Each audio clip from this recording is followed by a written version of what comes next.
Ladies and gentlemen, welcome. Good to see ya. Are we live everywhere now? Is everything settled? Shout out to Twitch. Where are you guys at? Sound off. It's apparently my partner anniversary today, dude. February 5th was the actual date. 2017. Woo!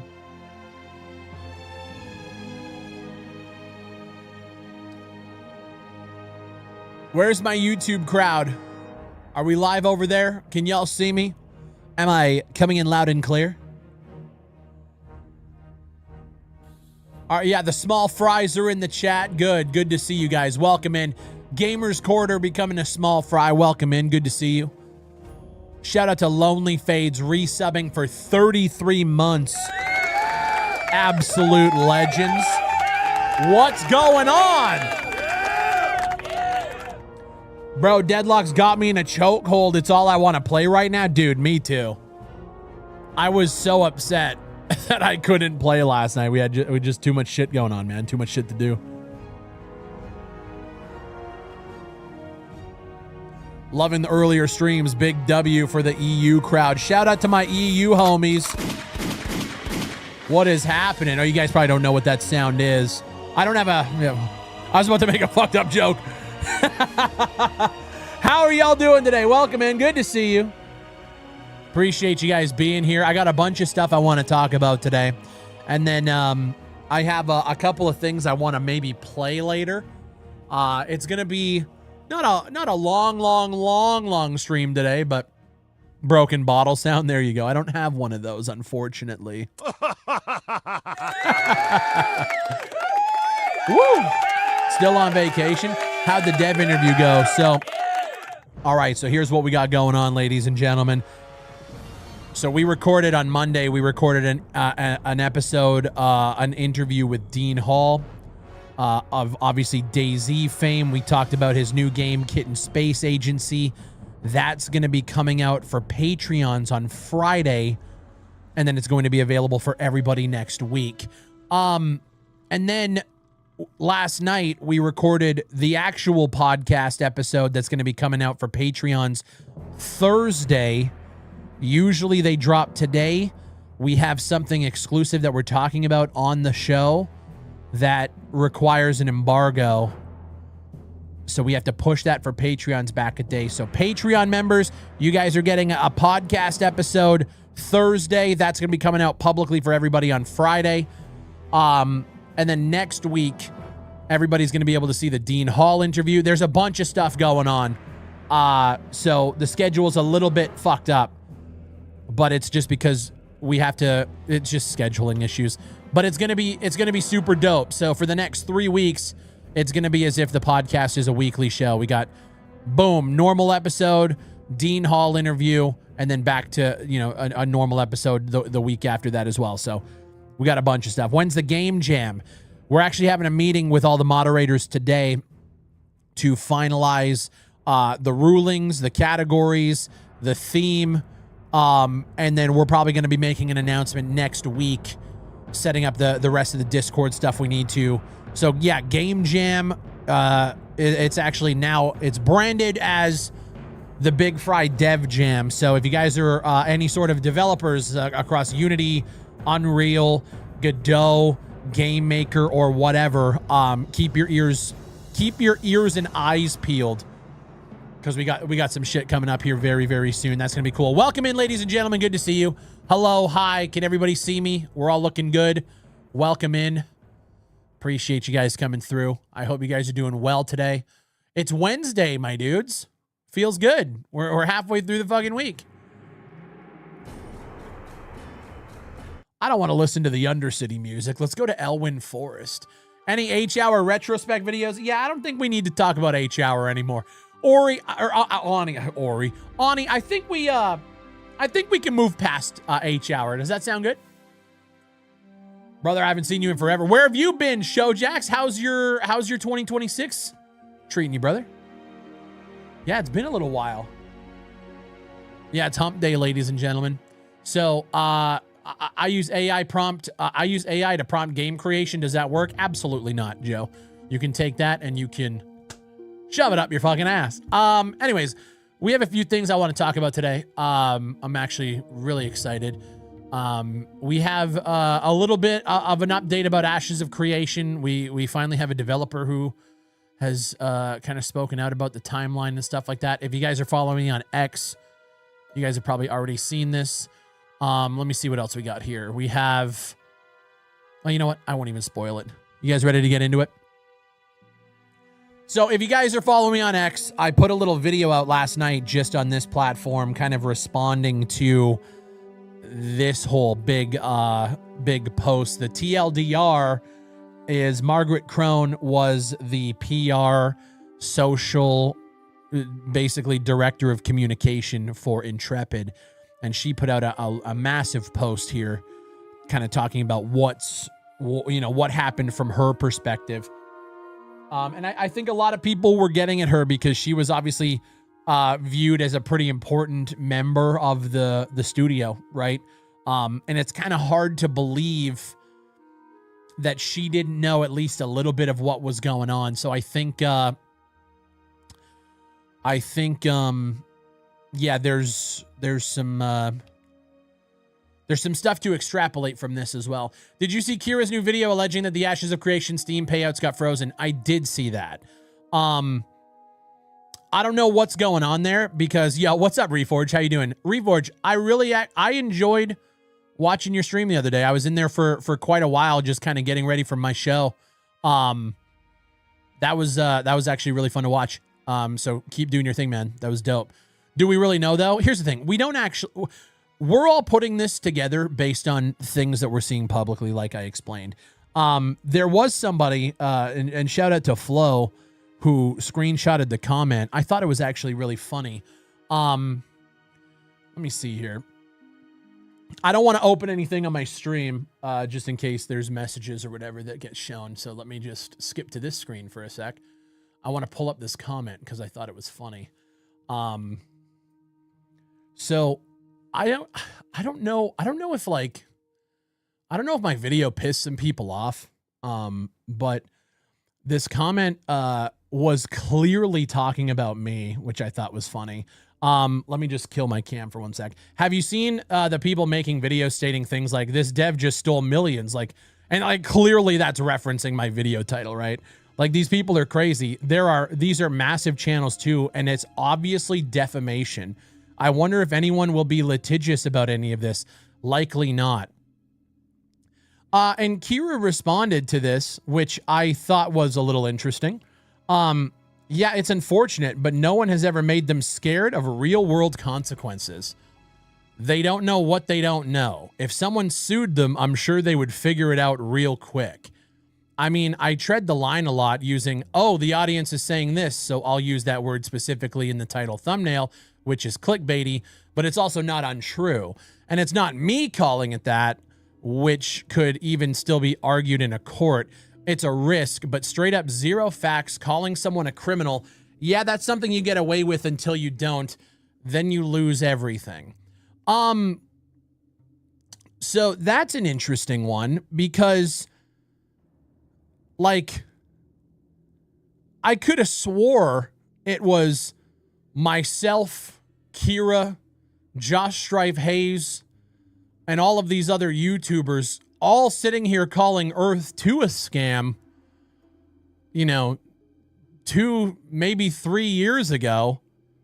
But in this specific sense where we're literally putting timelines together and figuring out that, like, they clear as day rug pulled the community, right? Like, in terms of the Steam release. But we can't call that, we can't say the things we're saying now. I find it a little strange. But yeah, I did see Kira's video. For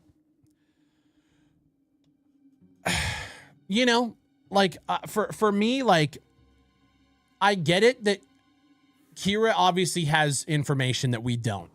Like, I fully trust that. But at the same time, I don't know.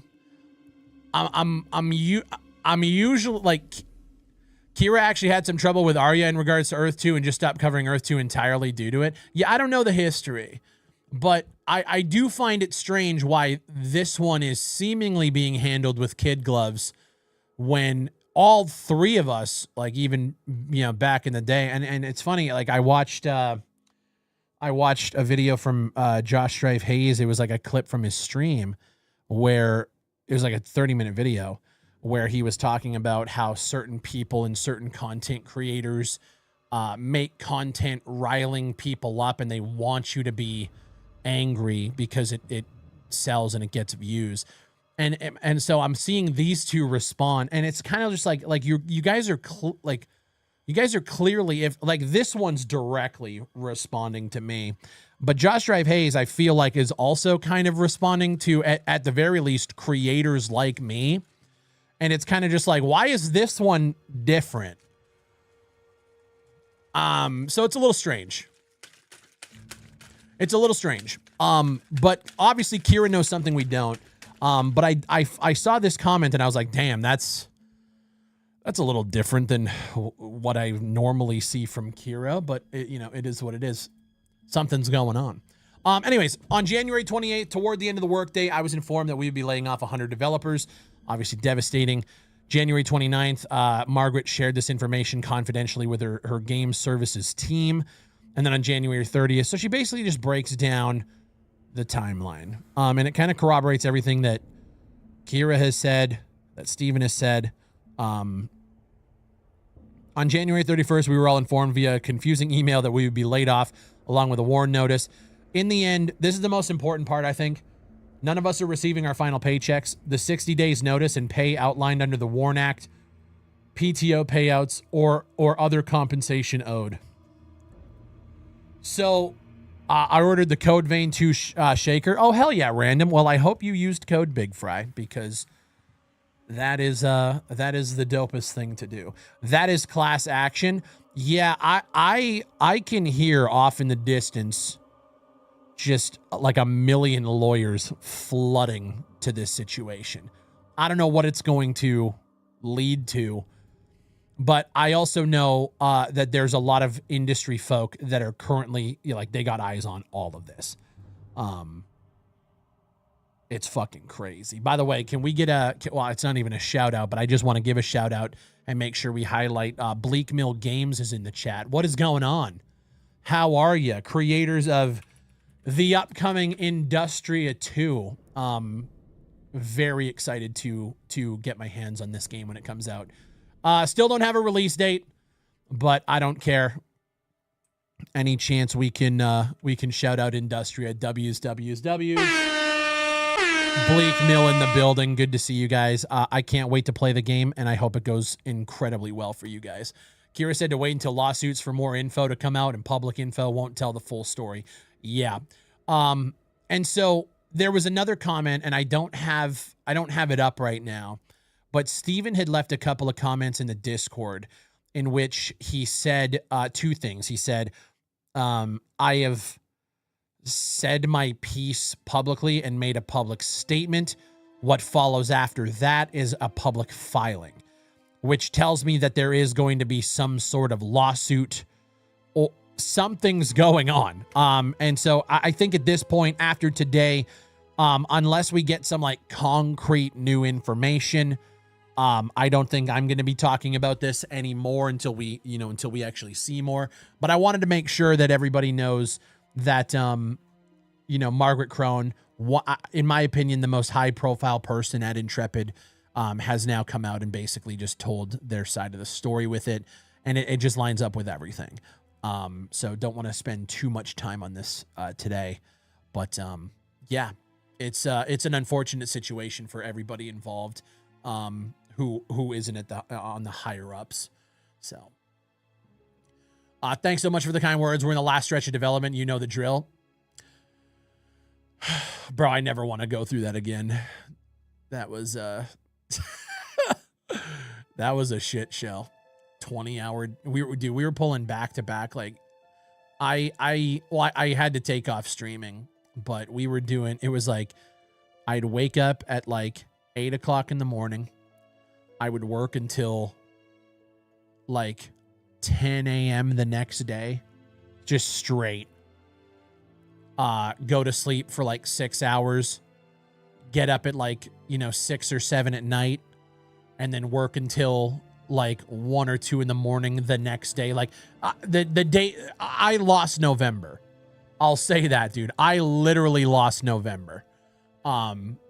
It just disappeared. I couldn't even tell you what happened in the month. Which is really, really unfortunate. I never want to do that again. So good luck to you guys, because fuck me. I wanted to Kurt Cobain myself real fast with that one. Chat, how are y'all doing today?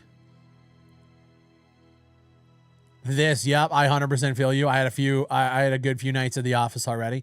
Yeah, well, and the thing is I think you guys are, I don't know what your like office is set up like, whether or not some people are working remote, but for me, like my office is my house. So it was so easy for me to just be in it, everything is right here. I go up to sleep and then I'm right there. And there were times where I'd go up to sleep and I would just be thinking, my brain would be running a million miles an hour. Oh, fuck it, I can't sleep. I'm just going to go right back. Whereas with you, if you actually have to drive to the office, at least you have that little bit of a buffer between the two where you can maybe turn off a little bit. Dude, I could never turn off.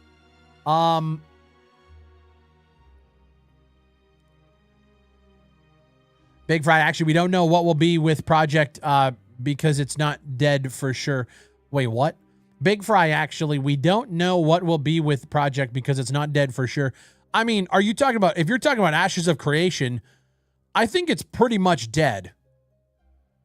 Like, maybe they didn't make an announcement and say, like, hey, we're actually shutting down.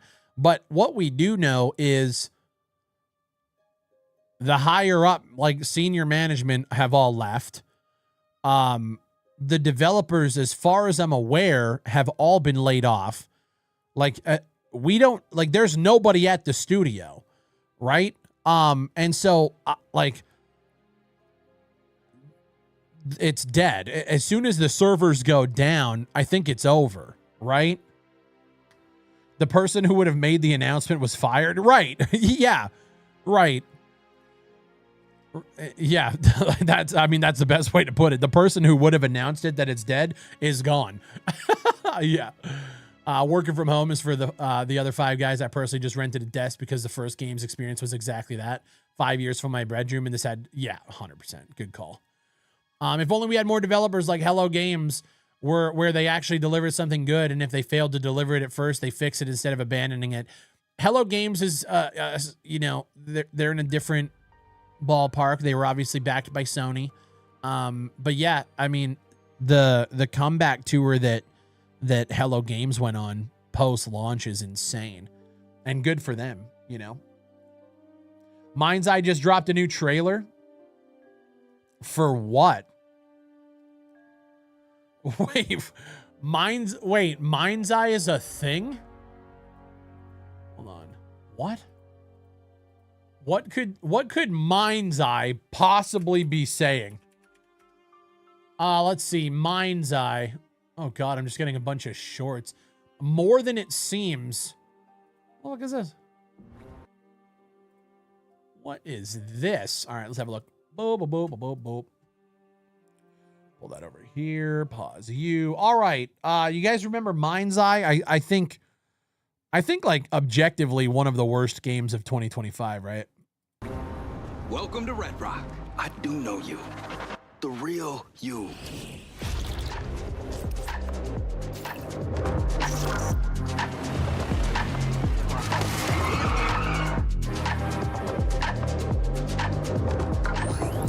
You're so close to the truth. Perhaps you need a little more motivation.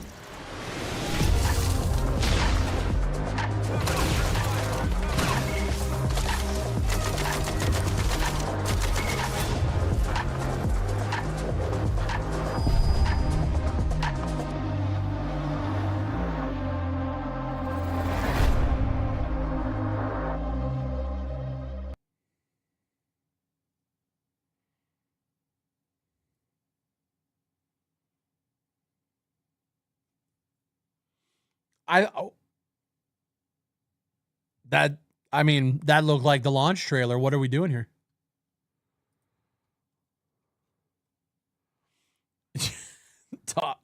Let's have a look. Let's read the comments.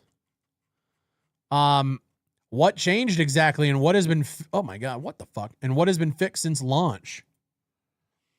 The game isn't good, even if fixed.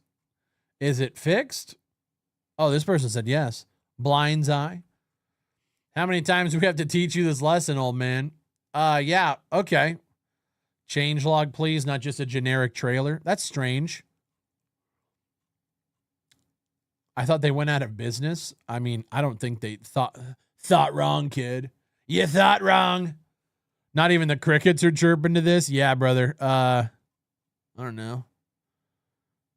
What the fuck is that?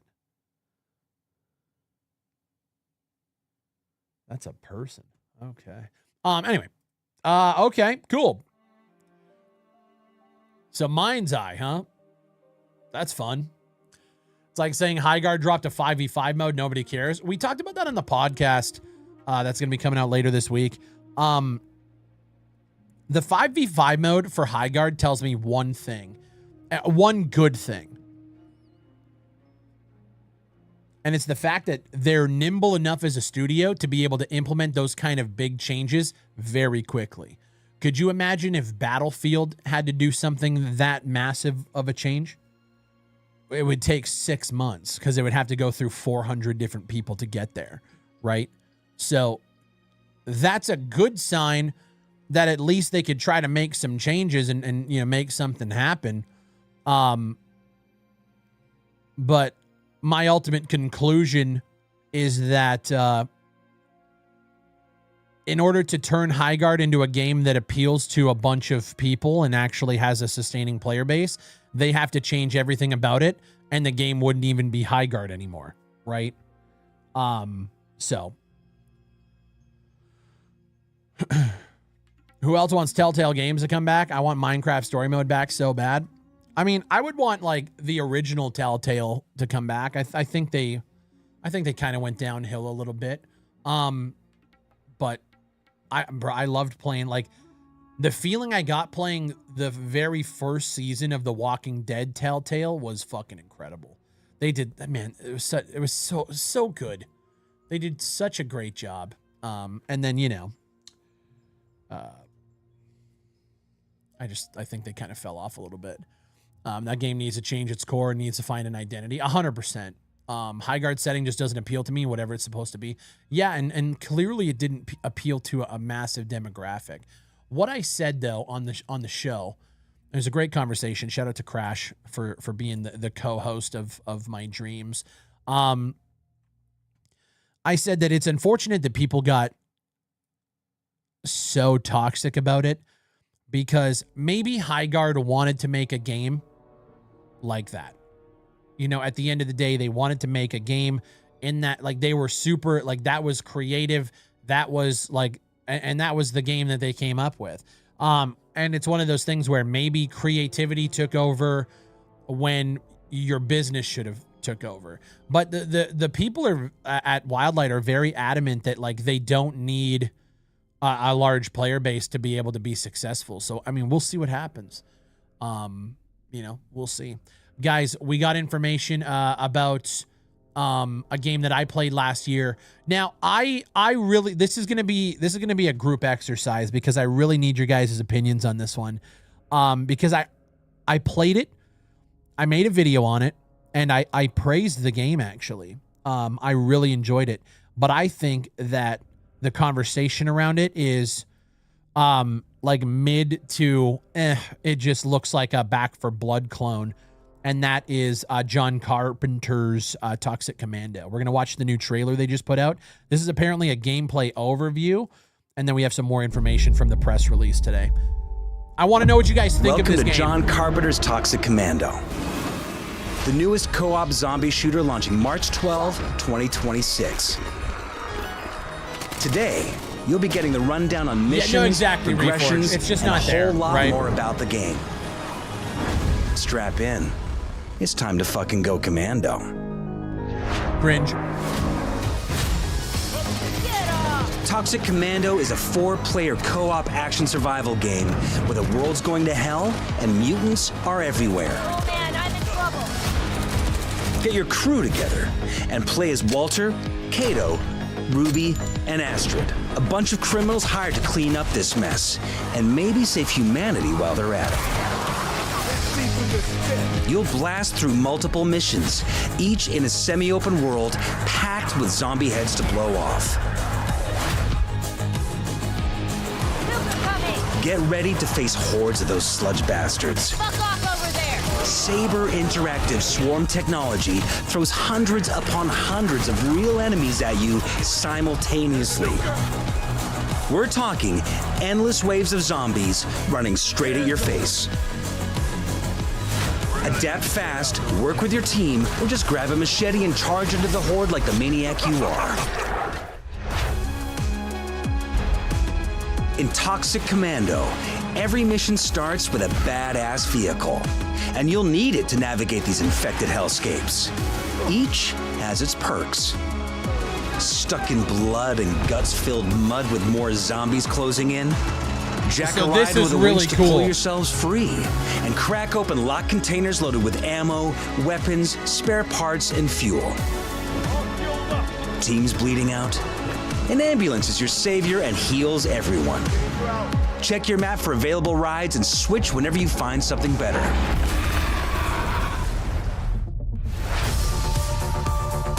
Yeah, the We've Snow got Runner all the stick. toys Yeah. you'll need to and it's blast super these monsters cool. back to hell.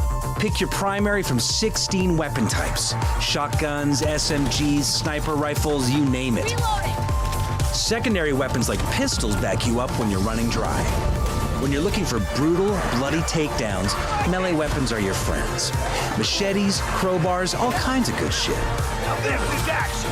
The really devastating gear like heavy machine guns and grenade launchers are hidden in missions. Explore and exchange spare parts to unlock them. Finders takers. That's what we need. Choose a kick-ass ability for even more blood and explosions. Dominate in your own style by choosing among 4 unique classes. Strike for aggressive mayhem. Medic to keep everyone breathing. Operator for drone warfare and tech. Getting my drone loose. Or Defender to be an unstoppable wall. Fences activated. Stack your squad however Yo, you CV, want. appreciate it, Run dude. 4 strikes Thank if you. that's your vibe. This game is built from the ground up for 4-player chaos. Use matchmaking or grab your friends in a private lobby. With crossplay, anyone can join from any platform.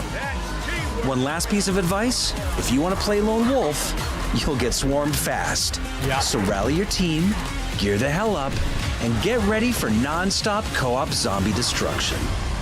Mark your calendars. March 12, 2026 is Commando time. Okay, so listen, we played it last year. I dropped a video on the channel. Actually, I'll just link that in the chat so you guys can see. I need to know your guys' thoughts. Just watching that trailer, you have the overview. Modern shoot. What do you think? I'm gonna post this in the chat. Boom, boom. There's my video on it if you want to actually see some more information and some actual gameplay. Generic as it comes, right? Am I crazy? I don't know why, but whenever I hear cuss words in a promo, it makes me cringe. You know what, dude? I feel the same way, but I curse like a sailor. And I know it turns some people off. I every third word is fuck. And I can't, it's just how I was raised, man. I was raised on a boat in the middle of the ocean with a bunch of pirates, you know? But let me tell you, this game is if you took World War Z, combined it with Left 4 Dead, with that swarm mechanic they talked about. It makes it really feel like Dark Tide with how many waves are coming at you. It has SnowRunners vibes where your Humvee or whatever vehicle you're driving gets stuck in the mud. There's different vehicles as well that have different speeds and abilities. I know the one demo we played, it had a car that had a speed boost, but you'd always get it stuck. So you had to winch your way through. And it's in this semi-open world where there's multiple objectives. There's multiple like side quests and side areas to like go and get more loot, ammo, and gear. And then you can take that to like actually go do the main quest. It's actually pretty fucking sick.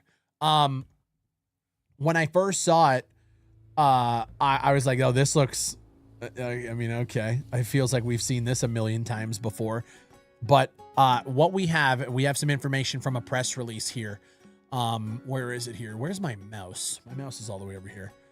Okay, so obviously it's launching for PlayStation, Xbox, and PC. And then there's also going to be a playable demo, which I'm surprised. Oh, I guess it does say right here, demo on Steam, February 19th to March 2nd. So what I'm going to say, even if you think it looks generic, grab a couple of your friends and jump in and just play it and see if you like it. I think it looks great. We played a small little slice of it and it played so well. Pretty good that it's a lower price, even lower if you own World War Z. I was looking at it too because I know people are going to freak out at me, but I'm a content creator. Fuck it. I am going to be pre-ordering the game. I had a lot of fun with it. The demo we had left a pretty good effect on everybody. I played with Arctic, Fuzzy, and Wags. And after the demo was finished, I think we did 5 missions on it. I was just like, man, like I really just want to play more. It was super fun. To the point where we actually debated going back and just replaying the demo. It's just super sick. Let's see. Follow the Arc with a super chat. Appreciate you, man. Hold on. Let's see if the text to chat or the text to speech pops up there. Maybe that'll happen. Is it going to go off? Will Bigums with the 18 months. What's up, dude? How are you? Yeah, let me pull this up here. So these are the price points for John Carpenter's, if you guys can see. So this is obviously in Canadian pesos, so don't take these prices as like gospel. But it's $54 Canadian, which I think is around what, 45 US, something like that. $40 US. The big price is $67. But what's cool, and this is what I'm gonna do, I have World War Z on Epic Games Store. I literally got it for free a few years ago when we were doing some promo for it, I think. And I've always wanted it on Steam. So I'm probably going to get the pre-order like loyalty bundle, because if you can get World War Z and Toxic Commando for actually cheaper than just buying Toxic Commando itself. So the bundles there, they did really good on the bundles. Bundles sell fucking games. Okay. And I think their price point is actually pretty solid for a game like this. I guess the text to speech isn't going to fucking work. Follow the Arc. I actually don't know what currency that is. COP? 20,000 COP. What is that? I'm not, dude, I'm from Canada. I'm from the middle of bumfuck nowhere, Canada. I don't know. Is that Colombian? Is Colombian peso? Got you. Colombian. All right. Shout out to Colombia, the cocaine capital of the world. Hey, Bestie, love your stuff. Your videos on games help me make opinions. Also, that game, The Midnight Walkers, is out. The one from the Steam Next Fest. Yes, I still have to play it. I have it. I purchased it. I just haven't had a chance to play it yet. Quit forcing us to play a diverse team of individuals. Oh, yeah. Actually, I never even noticed. Yeah. It is a diverse team of individuals, yes. Is World War Z Aftermath worth it? I think World War Z is a fantastic game. Super fun.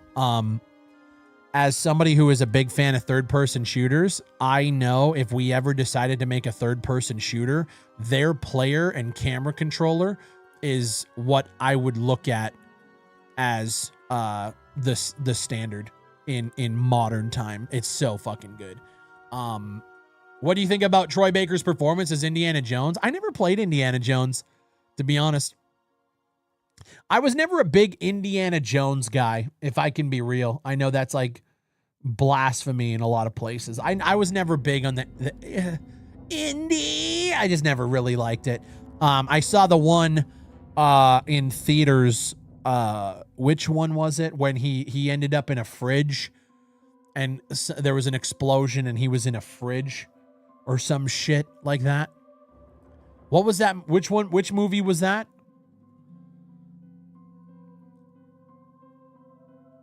The Lost Hip Bone or something like that? I don't know. The fridge nuke scene? Yeah, what movie was that? Crystal Skull. That's it. Yeah, that's the one. I watched that one in theaters. And, you know, I was like, okay, you know, I didn't really vibe with the originals. Like, we'll give it a shot. And then I watched that one. I was like, okay. Kind of just confirms, you know, I'm not an Indiana Jones guy. If you made a third-person shooter, would you make your own custom movement or use ALS, gas? We would probably do our own custom movement, if I'm being honest. I think the movement and getting, like, custom animations would pay dividends instead of using something else. But then again, I don't know.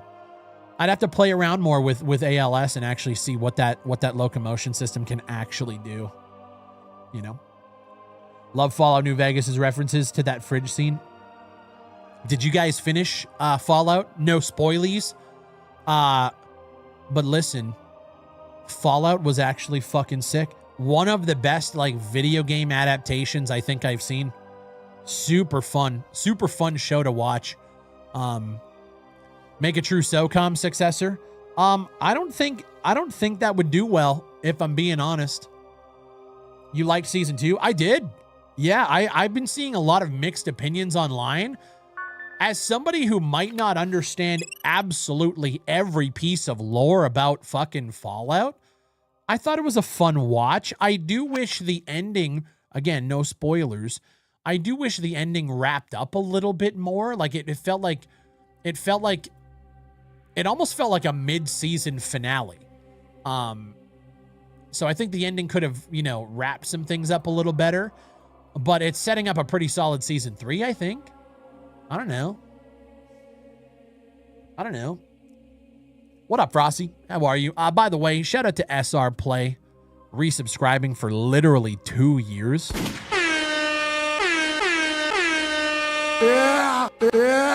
How are you doing, brother? Good to see you, man. Indiana Jones and the Great Circle is pretty great. Maybe I gotta watch them all again. It's one of those things like, it's been so long since I've seen the originals. Maybe I gotta give it a chance. CV Dub, thank you for the bits. Lonely resubscribing for 33 months. Thank you guys so much, man. Luckily with Fallout, you only have to wait like a year and some change for a new season rather than what most shows do. Yeah, they've already recorded for season 3. I liked it, man. Like I said, as somebody who I'm not watching it to pick apart and see if they kept this like the game or this like, I'm just watching it and I enjoy it. Dude, I can't wait for Toxic Commando. Wags, I know. I was telling chat. I played the shit out of it with you guys, and it was so much fun. Stranger Things made us wait years. Yeah, I'm over that, you know? Dude, I feel the same way with, oh my God. That's the thing. It's gone so long, I forgot the fucking name of the show. The Game of Thrones spinoff, Seven Kingdoms. No, is it Seven Kingdoms? I really liked season 1. And then it just felt so long to get to season 2. And then you have, oh my God, I'm forgetting the fucking names of them now. House of the Dragon. Yeah, dude, dude, season 1 of House of the Dragon was fucking awesome. It was awesome. And then we got to season 2 and it took like 2 years to get there. And then, what's Damon? Damon's just, he's just out in this fucking castle for 6 episodes, just like hallucinating while he's sleeping. And it's just like, what are we doing here? It took you guys 2 years to get here, and he has done absolutely nothing. Yeah, that show pissed me off. You can see they're dragging it out a bit. No doubt about it, man. Yeah, absolutely. Fallout TV, fuck the timeline for starters. Who cares? Who cares, man? Who cares? You know what I find? I find that people go into all of these types of things and they look for reasons to pick it apart. And that's fine if that's your thing, great. Can we just be glad that they haven't, you know, people complain all the time that they change things to make it more woke, or they make it, add a woman in it and make it gay. Bro, I haven't seen any of that in the show. I haven't seen any pandering. I haven't seen any bullshit. It's just been, I don't know, maybe I'm wrong. Maybe I'm just like not looking at it through that lens. I'm enjoying the show. They changed the timeline. Okay. Be glad it's not the Halo TV show. It could be a lot worse, right? Yeah, 100%. There are some things to question. There's no doubt about it. Like, again, I don't want to spoil the ending for those who haven't seen it. But like, it could be a whole hell of a lot worse, you know? We saw Master Chief's ass. Yeah, and you know what sucks is that actor, I couldn't even tell you his name. I fucking love that actor when it comes to action shit. Dude, they just blew that shit. Yes, the super intact timeline of Fallout. And like I said, man, I'm not claiming to know absolutely everything about Fallout. And maybe that's good, because maybe I just enjoy the show that way. But SR Play says, hey, Fry, after the Ashes of Creation blowout, do you think that MMOs no longer have the player engagement for new experiences? World of Warcraft and Final Fantasy seems to be kings, and the people that are still engaged in these worlds will stay there instead of going to another place. I think that the genre will die off with those two massive games. What do you think? I think Josh Strife Hayes made a perfect video that sums up the actual issue with the MMO genre. If you guys haven't seen his video on it, I urge you to watch it, because, and I will say, it applies to me and I didn't even know it. The man personally attacked me in his video. Okay. He said that MMOs are less about games and features and mechanics and more about the community, right? He said that the reason why a game like Ashes of Creation appeals to people is because it's a new community. Everybody who is feeling disenfranchised, or maybe you don't have a space within Warcraft or ESO or Final Fantasy, and you're looking to find a new community that's everybody starting at ground zero, right? And that's appealing to a lot of people, and it's why these MMOs keep getting funded. And it's absolutely true for me. It's absolutely true for me, because the best time of World of Warcraft for me was raiding. I had a guild. I had a group of guys who would log in every Tuesday and Friday, and we would raid. We weren't great, but we had a good time. And when I think about World of Warcraft, I always want to get back to that. But the truth is, at least for me, I was actually talking to Fuzzy about this, because she loved playing WoW back in the day when it felt like the community was there. And the reason why WoW has shifted away from that is it doesn't feel as much like a community anymore, right? You queue up for a raid, you play with, or you queue up for a dungeon, you play with 4 other people, and then you leave. And then you never see them again, right? And you know, you talk about like, was it Battle for Azeroth that brought in the garrisons? So it's segregated everybody away from Stormwind when it actually felt like a community, you know? And it's unfortunate, because I don't think I'm ever going to get that feeling back, or get that sense of community back when it comes to, you know, an MMO. And so I watched his video. I was like, man, that's real as shit. That's absolutely real. I love MMOs, but if you get the itch for a mercenaries type game, hit me up. I'm working on something that might scratch that itch. Oh, really? Oh, really? You multi-streaming? I feel like you're reading the YouTube chat right now. I'm jumping around both. Yep. Did you hear they're changing the name back from Overwatch 2 to Overwatch? Wait, when did that happen?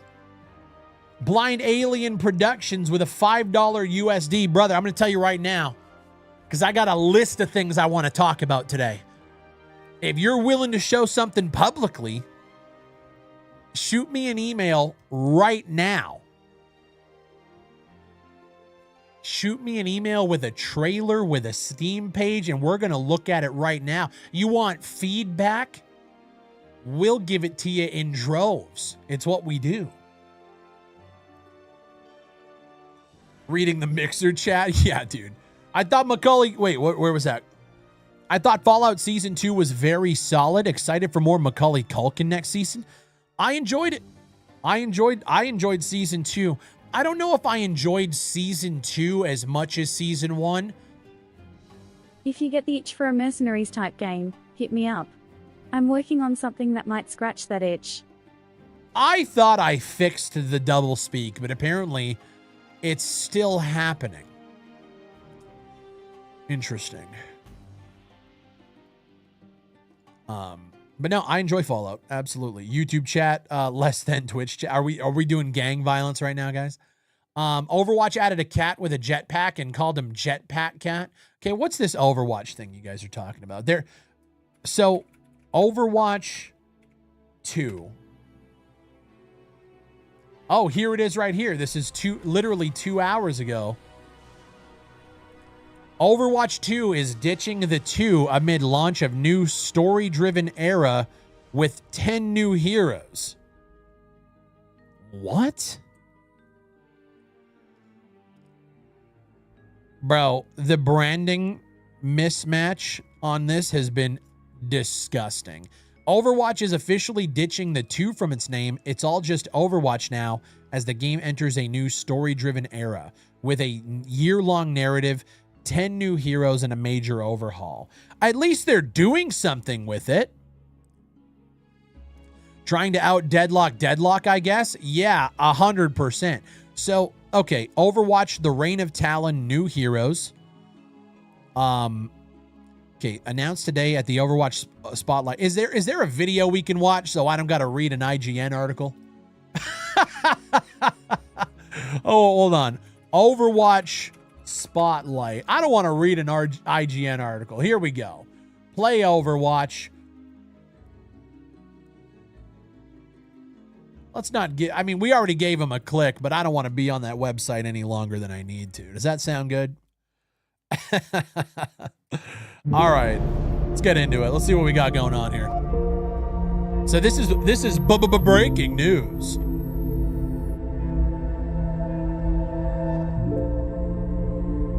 Hey, Papa. I wish we had more time. Yeah, no shit, Frosty. I was thinking about... Remember that little red bike that I begged you for? And that kid that tried to take it from me. I broke his nose. I was so scared you'd be mad, but... You were proud of me. You said... Crash, how you doing today, bro? Never let anyone take what is yours. What the fuck is this? But now you're gone. And they've taken everything. Now, I have nothing.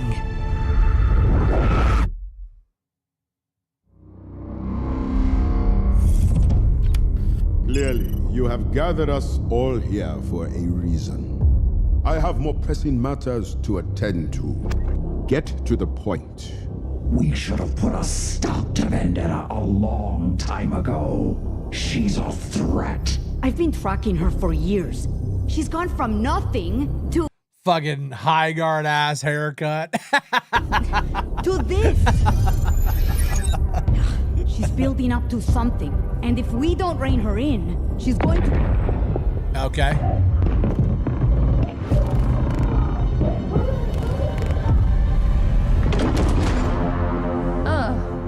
Good. You've saved me the trouble. You're all here. Ah, Martia. What an unexpected pleasure. You're not welcome here, Vendetta. Not welcome. I've earned my right to be here. Paid for in blood. But what have you done? lurked in the shadows, carved up my father's empire, cast me aside. I want what I am owed. Oh. Bro, Blizzard usually makes really good cinematics. This is not one of those times.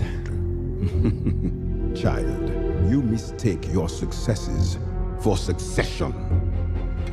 It is time you learn the difference.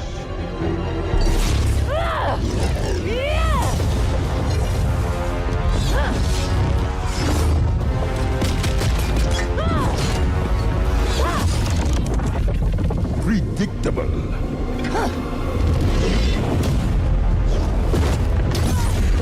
Yeah. Never let anyone take what is yours. Pathetic. It takes rare arrogance to challenge me.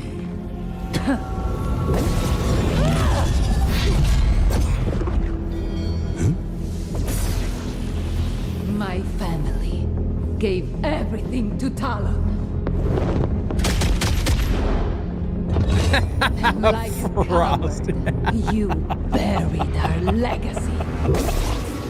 Yeah. I'm here to take it back. You deserve nothing. Power is not passed down. It must be seized. I agree. And you are in my way!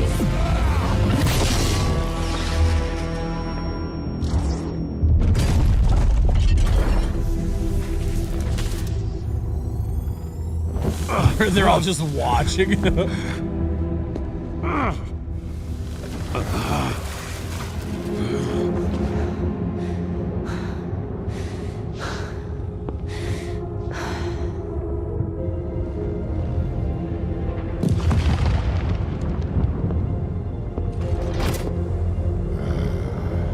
That's John Overwatch. Disappoint me. So close to your vengeance. And now, you hesitate. It makes you weak. I want to remember this moment. Talon may have stolen my past, but I am its future. A shame you won't be around to enjoy what comes next.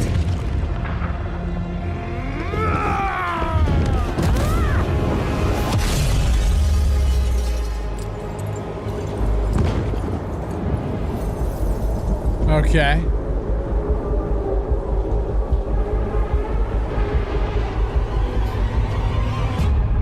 No more mistakes. No more weakness. I will lead us out of the shadows to seize what should have always been ours. And the world will kneel. A new Talon Empire begins now. Literally just wub. I just failed to understand why they bothered to write a story for a game that never was planned to have a single player campaign to begin with. The whole goal with this kind of live service is to get you to connect with the characters even deeper, right?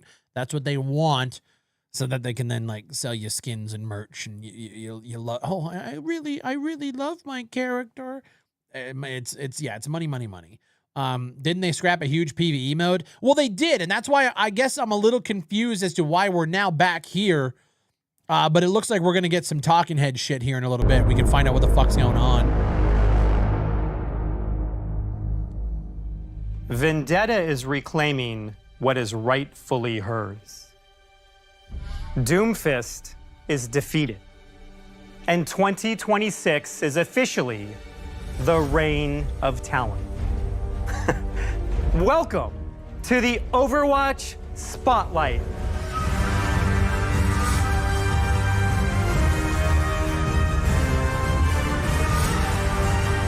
I'm sorry, dude. Deadlock is a much better game. 10 years ago, we introduced the world to Overwatch and its fight for a better future.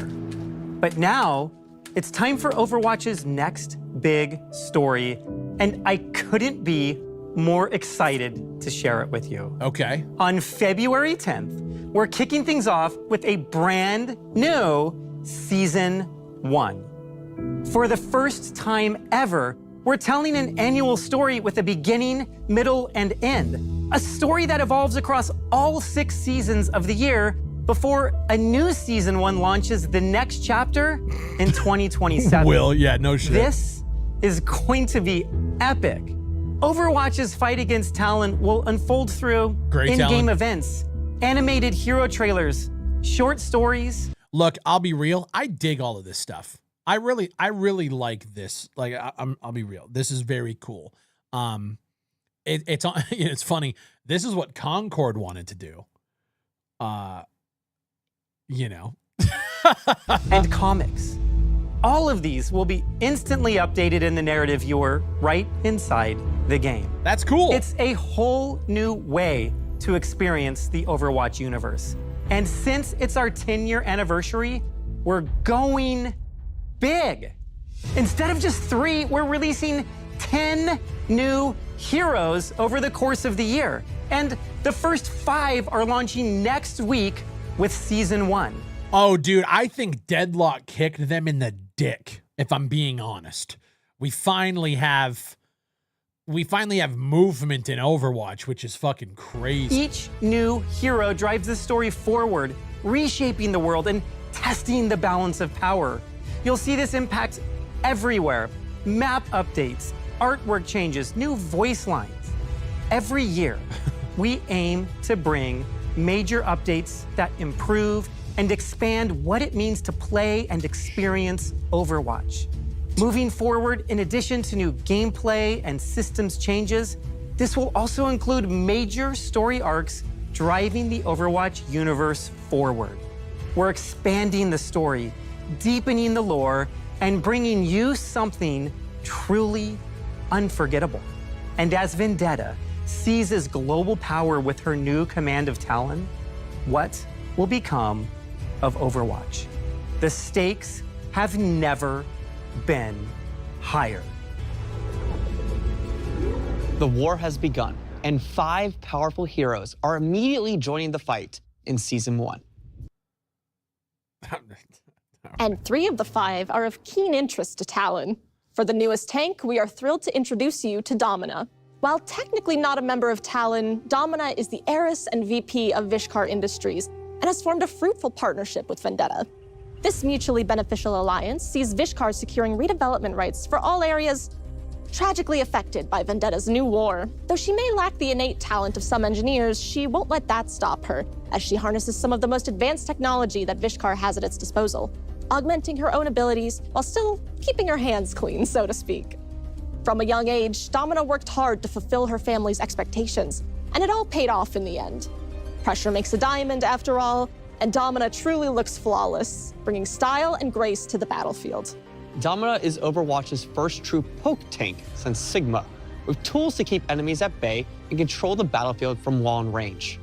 Her primary fire, Photon Magnum, is a charge-up beam that ends in a burst shot, rewarding precise tracking. As the longest range beam in the game, it defines her lethal zone, draining health from anyone daring to approach. Her barrier array sets her apart defensively.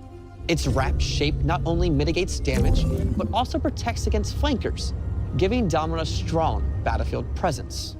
Unlike traditional that's shields, actually cool. its segments can be destroyed individually, forcing enemies to focus fire to break through. That's Crystal also pretty Charge dope. adds another layer of control. Overwatch is relaunching unleashing kind of area again. That's what it damage while seems like, yeah. simultaneously restoring her shields. This makes her a formidable anchor in teamfights, sustaining herself as she pressures opponents. Even in close quarters, Domina isn't helpless. Sonic repulsors knock enemies back in a straight line, stunning them if they collide with walls, perfect for disrupting aggressive dives. And such a distinguished hero needs an ultimate up to her standards. You know, it's fucking crazy. Sorry, I gotta pause it. So right now there's 45 playable heroes in Overwatch, right? When you compare that, a game that's been out for 10 years with Deadlock. Deadlock has 36 playable heroes, and they're currently dropping 6 more, which would put it at what, 42 total. So 3 shy of Overwatch. And the game's not even close to being out yet. That just, to me, it kind of shows like, fuck are we, what have you guys been doing for the last decade? Welcome, Where have you guys Panopticon, been at? flipping the concept of barriers on its head. Is more striking enemies is more heroes equals more gooder? I feel like it. If you look at the timeline of Overwatch, it just feels like there was a long period where they were like, "Hey, by the way, we made Overwatch 2," and then like I don't know, like has anything happened? Have they dropped new maybe they have. It just feels like for a lot of years there was just nothing going on with this fucking game, and now all of a sudden it's just like. Boom, oh yeah, by the way, we turned the lights at the studio back. Traps them inside a barrier that blocks their damage and healing. Maybe. When the effect ends, the barrier explodes, delivering devastating, often lethal punishment. Next up, we're enlisting a former Overwatch agent, Emre, as one of our newest damage heroes. Okay. Once a member of the Overwatch strike team, Emre made a name for himself not only due to his skills on the battlefield, but for his commitment to his fellow agents. Principled and open, he stood as a shining example of the ideals Overwatch should hold itself to. But as the years went by, and as Overwatch began to grow looser with protocols and lose sight of its mission, Emre left the organization behind. Only recently was bounty hunter and ex-agent Freya put on his trail, and what she found at the end was beyond what she ever could have expected. This is not the friend she remembers. His body has been heavily modified with cybernetics, and his mind seems at war with itself. Sometimes she sees the old Emre, the skilled soldier and good friend she thought she'd lost long ago. But other times he seems soulless, like his body is being piloted, turned into an unfeeling killing machine. Now aligned with Vendetta, he brings a classic soldier feel with enhanced mobility that makes him exceptionally deadly. Emre brings a fast-paced run-and-gun style to Overwatch. His synthetic burst rifle fires 3-round bursts. Played Overwatch at the very beginning and kind of liked it when there were only a few characters. I did like Overwatch at the beginning when it was Need when precision? it was 6v6. Just go ahead and pull up his scope. It slightly tightens the rifle's burst spread, but unlike most scoped weapons, Emre actually keeps his normal movement speed. It's a slick way to win those long-range duels and now clutch I hate burst headshots weapons. without Me too. sacrificing mobility. Not a fan. When things get dicey, his cybernetics deploy the Siphon Blaster, a sidearm that packs explosive damage, heals through lifesteal, and boosts both speed and jump height. Whether you're escaping a dive, chasing down a straggler, or leaping to high ground, it's a lifesaver. For extra punch, toss out Emre's Cyber Frags. These versatile explosives chip away at health, bounce off walls, and make nasty finishers around corners. They're the perfect setup tool or surprise burst in close fights. And then there's his ultimate, Override Protocol. The program takes full control, lifting Emre into the air and arming him with a devastating cannon. Fire off repeated explosive shots or charge up one. As someone who's played hero shooters since TF2, Overwatch is still the best competitive. There should be a level of familiarity. Say this. Overwatch is still the best competitive hero shooter, but the aggressive push for DEI is what made most of us step away from it. Damn, that's fucking crazy. Would you consider Deadlock a hero shooter? Packed with interesting twists that encapsulate what Overwatch heroes are all about. Now let's talk about a new Talon-affiliated support, Mizuki. Mizuki is a member of the Hashimoto, Talon's loyal allies in Japan. Though still quite young, Mizuki has grown detached and hardened after years of misfortune and fighting under the severe expectations of his clan. However, some in the clan still believe he isn't cut out for this life. But through his own dedication and the influence of clan elders, scared of High he has Guard. cemented himself as a vital player in the Hashimoto's ranks. While a formidable asset for Talon's goals, keep a close eye on Mizuki. His latest assignment has him infiltrating a group of troublemakers down near Kanezaka, the Yokai. We'd hoped he would deal with them swiftly, but we fear he may be caught between loyalties. Losing him to the Yokai, or worse yet, Overwatch, would be a blow to Vendetta's plans in the region. Mizuki is an aggressive support who plays closer to the action than some of the other heroes in the role. His core healing tool is Remedy Aura, a field that surrounds him. The aura is similar to Lucio's, but Mizuki can charge this aura by healing allies with other abilities or even by dealing damage. To Okay. keep pressure on enemies, Mizuki wields Spirit Glaive, a bouncing projectile that dishes out. Okay, I'm sorry, this is gonna be weird. Watch the other person who's not talking. When she's talking, watch him and how weird it is, and vice versa. I'm sorry. Steady damage while fueling his aura. Healing Kasa is a chain heal that bounces up to 3 allies. You choose the first target, and the Enchanted Hat does the rest. With multiple charges, Mizuki can quickly stabilize his team, while also receiving a bit of healing himself, perfect for holding aggressive positions. Extra survivability comes from Katashiro Return, a mobility skill that boosts his speed and lets him teleport back to his starting position. It's an escape option, but also a clever way to outplay opponents mid-duel. And if enemies get too bold, Binding Chain tethers them to a confined area, slowing mobile heroes or grounding airborne threats. Finally, Mizuki's ultimate, Kakai Sanctuary, creates a protective zone. Its outer layer absorbs incoming projectiles, while allies inside receive healing. Whether countering enemy ultimates or flipping a fight in your favor, supposed to look aware it's a or something? I don't know, powerful it's tool just that cements weird. Mizuki as a support It's who just thrives weird, I on don't know. aggression and clutch plays. While Talon's roster is impressive, we would be remiss if we didn't brief you on who's joining up with Overwatch when Season 1 launches. A clear contrast to Mizuki's cool demeanor, Onron heats things up in the damage role. The elder sister of the water-wielding Wu Yong, Onron is a star student at Wuxing University. She's confident, hardworking, and holds others to the same high standards she holds herself to. Now she joins Overwatch alongside her brother with hope to save the world and keep him out of trouble at the same time. Like Wu Yong, she fights with Wuxing's elemental technology. Wielding twin fans that allow her to control fire, she reminds her foes to steer clear or get burned. Onron is an assassin-style DPS who thrives on mobility and flanking. Her Juche fans fire 2 blazing projectiles, stacking her ignition passive to set enemies on fire. Burning foes take damage over time and become more vulnerable, setting up her piercing secondary attack. When she uses Fan the Flames against ignited targets, the damage doubles, making eliminations swift and deadly. That's actually a cool little To get in mechanic. so close, she commands the elements to move around the battlefield. With Inferno Rush, Onron dashes forward, damaging and knocking Got a back little enemies while gaining vertical Infernus. mobility to reach high ground or cross gaps. 2 charges let her reposition quickly or dive straight into the backline. Her training really pays off with Dancing Blaze, phasing her to nearby enemies for damage or as a timed dodge against big abilities, even ultimates. The invulnerability window extends with each enemy hit, encouraging Yeah, I bold am. dives right into I'm the gonna be fray. trying PUBG And Blind then Spot. We're gonna be there's playing her it on ultimate, Friday. Or ultimates. Alive, Onron unleashes Vermilion Ascent, soaring upward before crashing down to ignite enemies. But if she dies first, Vermilion Revival triggers a fiery explosion, resurrecting her mid-battle. It's both a second chance and a sneaky way to flip a fight. We're really excited to see Onron join Overwatch's roster. So excited, in fact, that she'll actually be available early for a hero trial starting tomorrow, February 5th, until Season 1 launches on the 10th. But I think there's still one more hero to talk about, Miranda. The cat.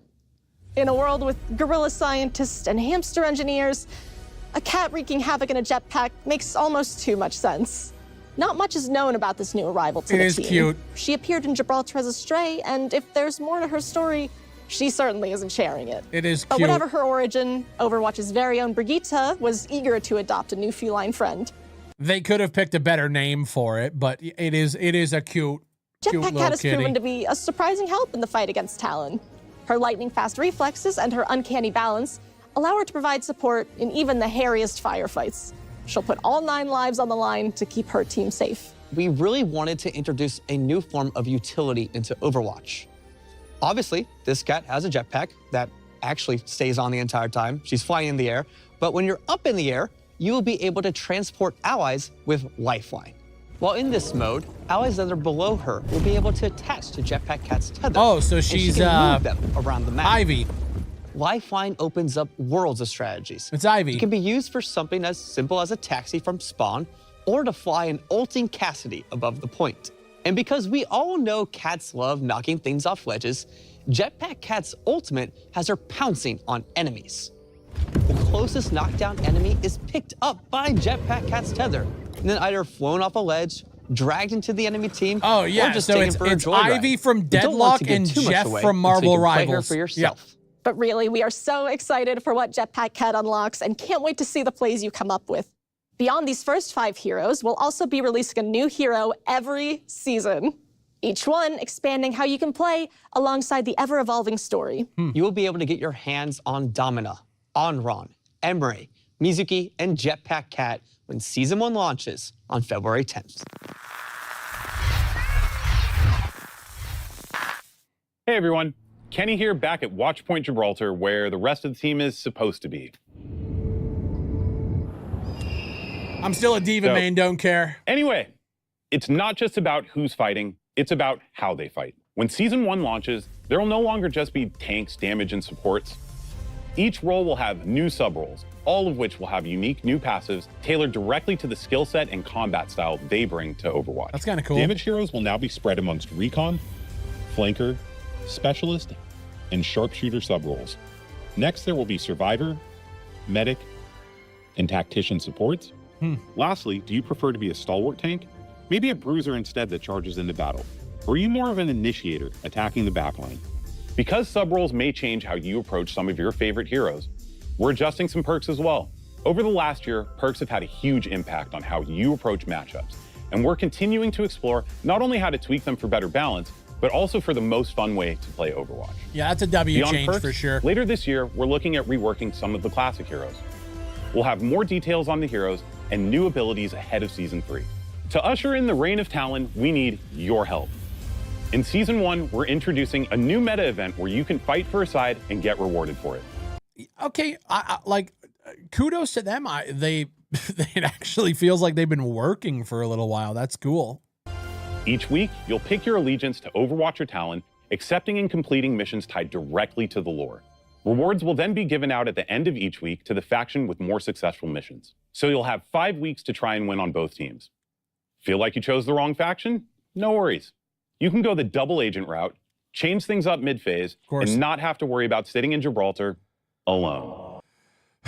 This is the worst part about big companies, and no decision actually matters. You know, they probably had this concept where you choose which faction you want to go for, and then the people came in and were just like, yeah, but what happens if somebody feels like they maybe made the wrong decision? Then they had to do the double agent thing so that you can. It's fucking ridiculous. It's all watered down. I have no idea what is going on. It's all Beyond watered all down. of this, we have some other amazing updates coming in the next few months. The death of WoW, they need a new cash cow. The death of World of Warcraft. Our team has outdone themselves. From Jetpack Cats soaring through the skies to Onron blazing through enemies. The silhouettes, the animation, the artistry, all next level with these new heroes. Bringing to life Domina's unique abilities like her hard light wall required all new engineering tech, allowing her designers to create visually striking skills. And keep a close eye on Emery's weapons, materializing in real time as you switch between abilities. Since we're bringing in 5 new heroes all at once, we wanted to make sure their silhouettes were visually clear, regardless of your skill level. From concept through the final look in game, I am so proud of everyone on the team. And we cannot wait for you all to experience this amazing work once Season 1 launches. WoW still has an estimated 7.5 to 9 million active stunning players. New skins for Talon, Overwatch, and everything in between. We've always experimented with different battle pass themes. And for WoW is Season nowhere 1, close to we're dead. making the story come alive through the faction skins you can earn. The team has some truly beautiful things coming for you all. Perfect for a rainy day or to I'm celebrate just burned, guys. Valentine's. I'm being a hater. I know. Loot boxes I are know, being generic. refreshed. I'm calling you All out. regular shop skins from the last 6 seasons are being added to the loot box pool. Now, this doesn't include things like collabs or mythics, but you can get Doki Watch skins. Now, I might be biased as I worked on some of these, Loot but box? it is so refreshing to use a skin about kicking ass while also looking cute. Or could you say cute but deadly? You could, but I like my description better. Not only that, we're introducing a new Overwatch esports loot box, celebrating the history of our... Wait. When did... I'm sorry. Maybe I missed something. When did loot boxes return to Overwatch? Am I crazy? Didn't a year ago? Didn't we move to Overwatch 2? Went to 5v5 and removed the loot boxes 6 months ago. They've been back for a while. Apparently just now.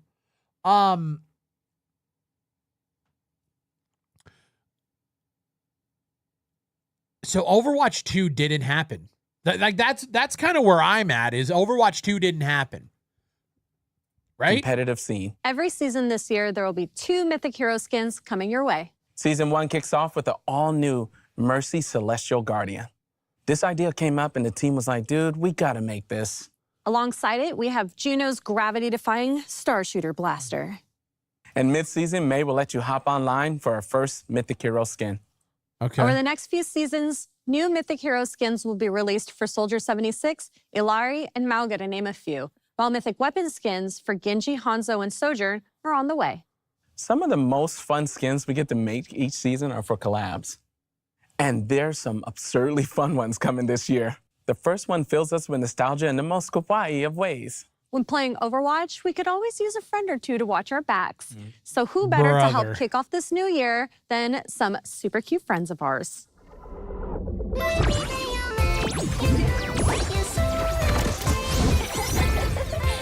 Brighter than a shooting star! Do your worst. Oh, hi, Raven. Or I will.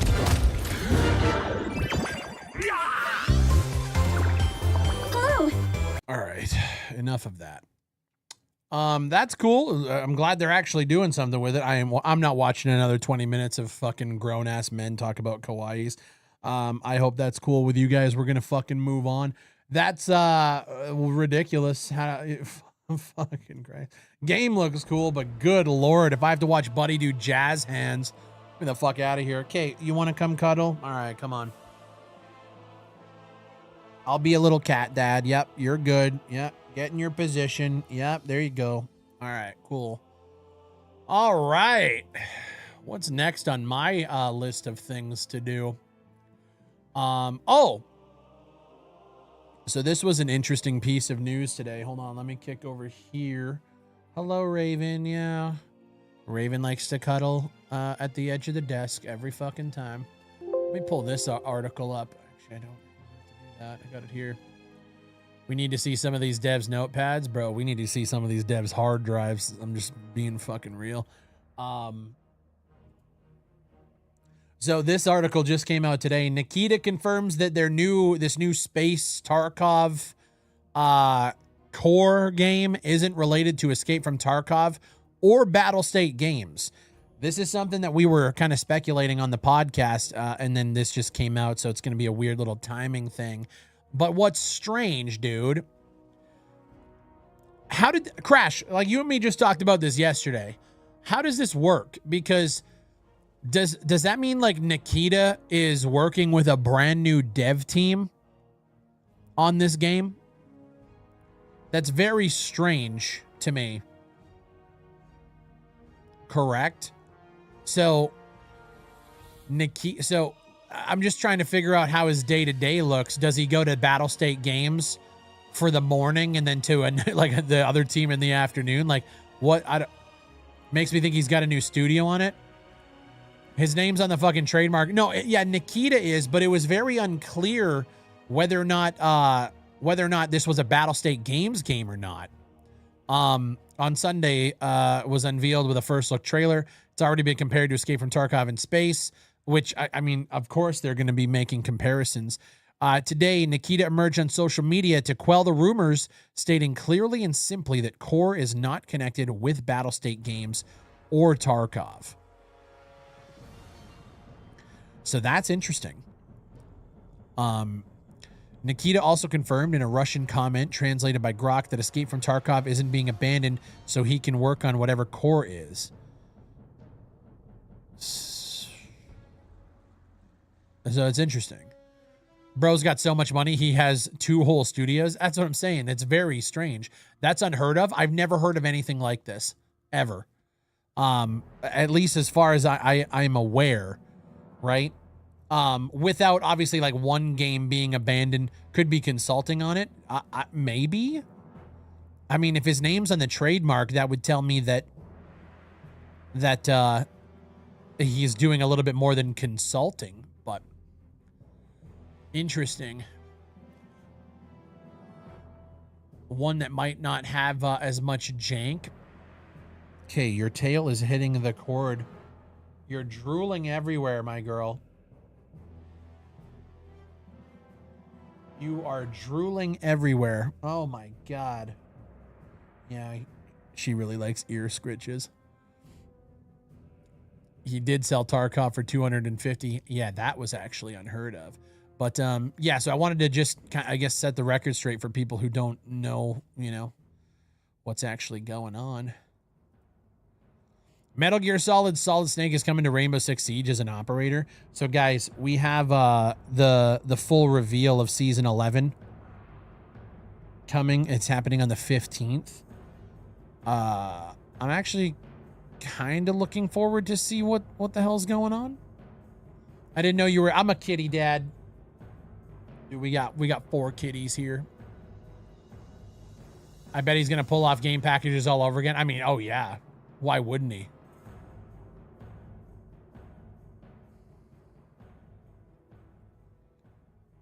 Konami is licensing Snake out to every game that wants it. First was Delta, now Siege. True. Can't wait to hear him talk about anti-cheat. I think this reveal is like this is going to be a very it's going to be a very interesting reveal because they have to answer for what has been going on for the last couple of months with the cheaters, the hackers, the state of the game.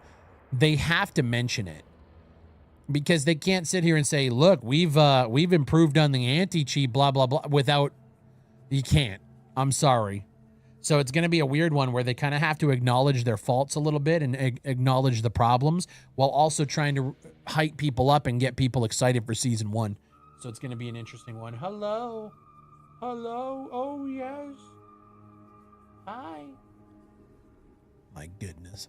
She is such a fucking suck, dude. Come on, Big Fry. I want to finish watching the corporate slop show. No, I'm not watching that. As soon as I saw Buddy do his little jazz hands when talking about kawaiis, I was out. I'm done with it. And look, I know we got a lot of gooners in the chat, but I had seen enough.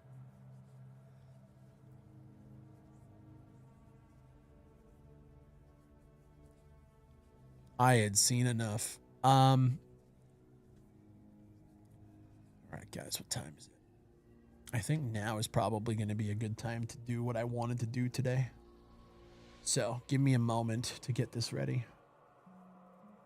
Give me a moment. This is something that people have been asking me about for the last couple of streams. We're going to get into it. We're going to get into it. Let me boot this up. Are we Red Deading? No, we're not Red Deading. No. We're going to play this. We're going to try this game. A lot of people, not a lot of people, but a few people have been requesting it throughout the streams and in Discord. I don't know if you guys have ever heard of this one, but it's called Shadows of Soldiers. And apparently it's supposed to be like Ghost Recon Phantoms, but on Unreal Engine. So without further ado, ladies and gentlemen, I'm going to turn my cam off for a little bit and we're just going to play it like I didn't even get a chance to read whatever the hell that was. We're going to play this much like we have in the past with early access games. We're going to jump in and see what's what. Okay. So terms of use: by proceeding to play this game, you agree to abide by the following terms. So you have to be 18 years or older. That's interesting.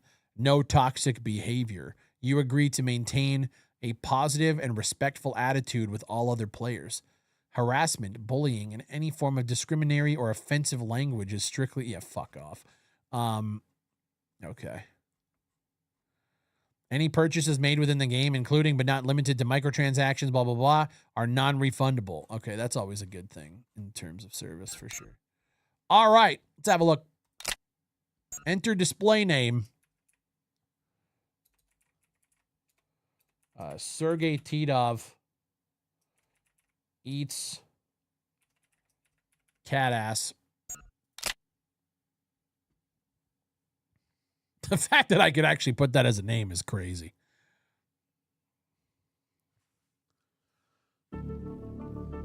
All right.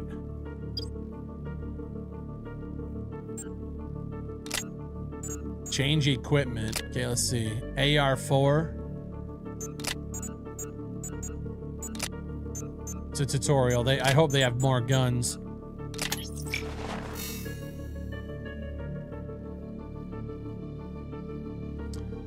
Okay.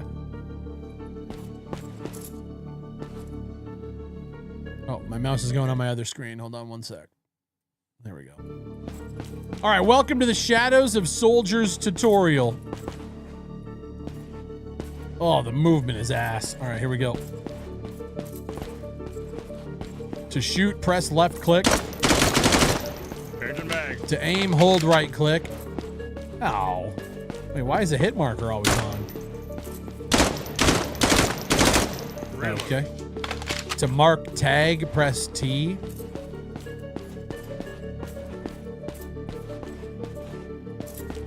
When you hit someone, the damage will be shown.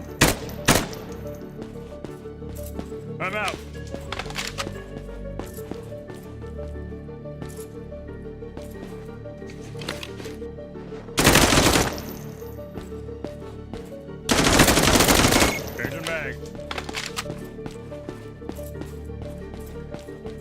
Press control. You can roll by pressing left, right, and space.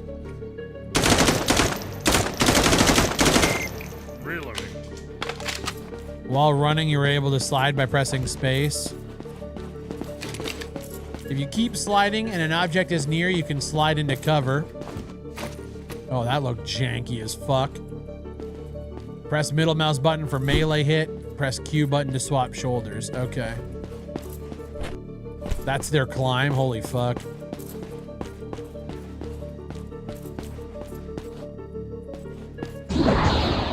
What the fuck? Ah!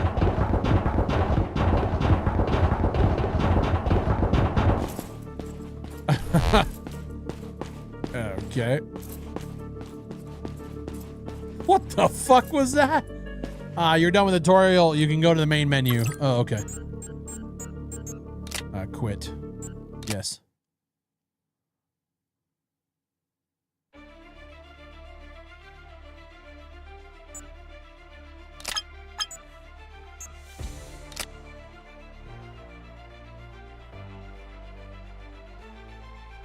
Waiting for match.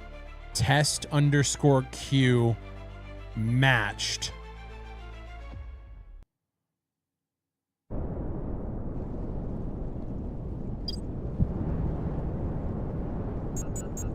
Rising from the shadows.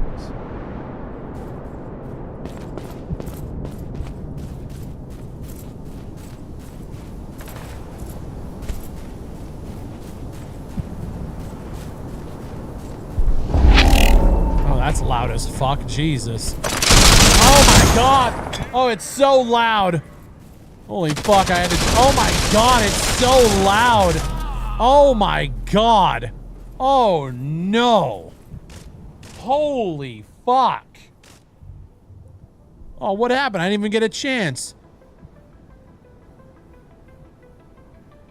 Wow.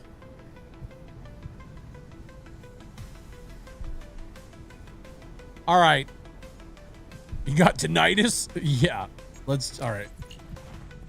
Click to respawn. Okay, let's look at the map here. Oh, this leads down here. Okay. So is it just capture the flag? I didn't even find out about any game modes or objectives.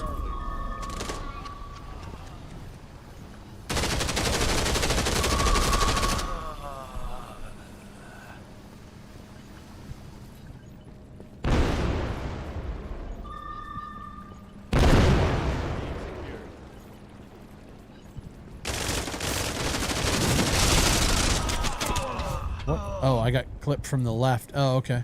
The enemy is taking Charlie. The enemy is taking Charlie. Raven is just watching intently on my lap.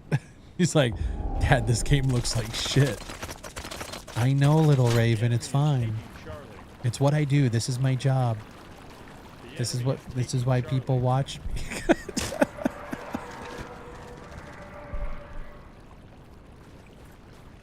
This is what I do.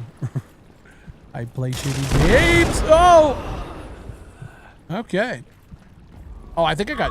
Did I get team killed? Bro, this menu is dog water. Please tell me the shit was free. No, this game is, I think, $20 or $21. I think this game costs more than Transients did.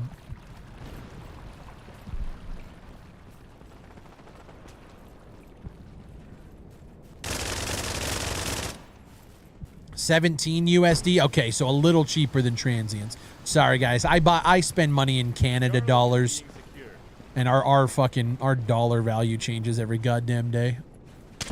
Whoa, he was invisible.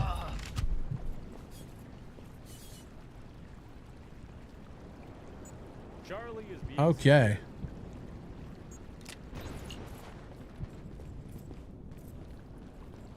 Yeah, this game's 20 bucks. 17. If you round down, it's closer to 15. I will say the one thing that I do like is the bottom left map. You see how it's like a 3D view of it? I like that. That kind of fucks. Does this just lead nowhere? Okay. I guess it does.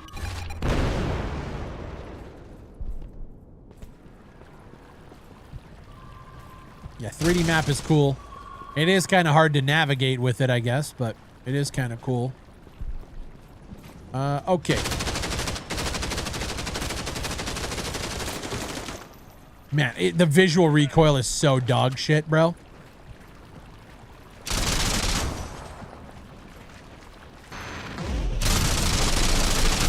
Okay, Raven, Dad's gotta lock in. You gotta get off the lap here. All right. This game feels like shit. Should look into Out of Action. I've covered Out of Action. Out of Action's cool. Like I said, when I played it, it was either you can play against bots or every server was just EU based. There was like nobody playing in the US. So I haven't had a chance to actually jump back in and try it. But it's a cool game. It's a great game. Don't get me wrong. All right.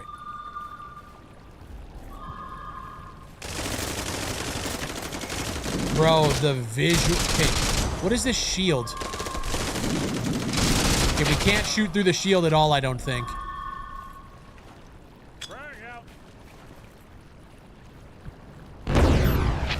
Yeah! Oh, I hit my Fury. This is so cheesy, dude. Whoa!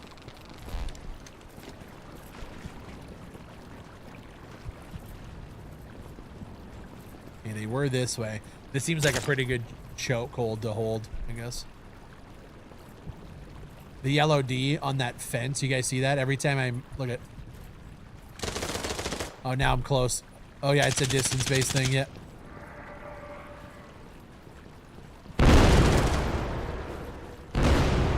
That's funny. Okay, I don't know where that grenade came from. I hate it.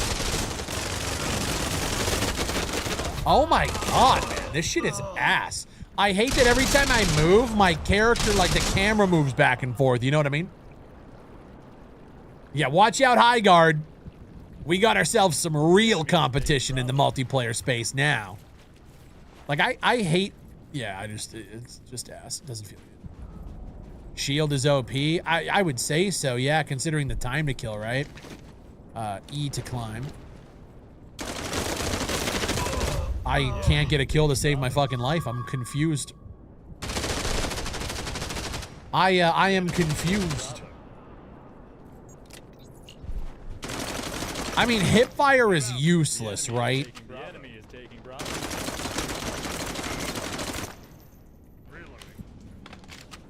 Like hipfire?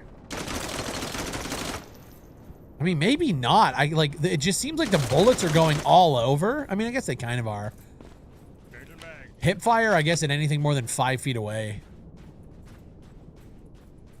Pretty sweet school project, though. Yeah, $20, though. Or 15 if you round down. Oh, I can't go this way. Yeah. The enemy is taking Bravo. The enemy is taking Bravo. Bravo's this way, yeah. Oh!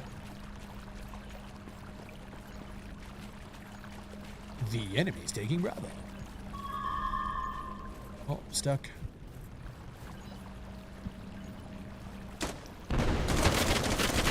Dude, oh, I killed him. We got a kill.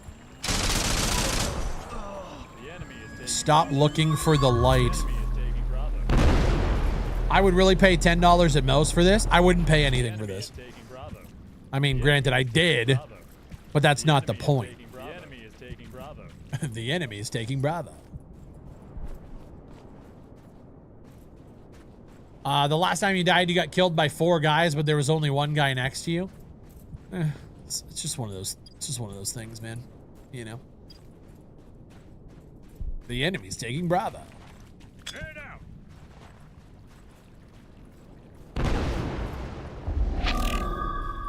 Quick scan up. Got some wall hacks. Okay, I see. The enemy is taking Bravo.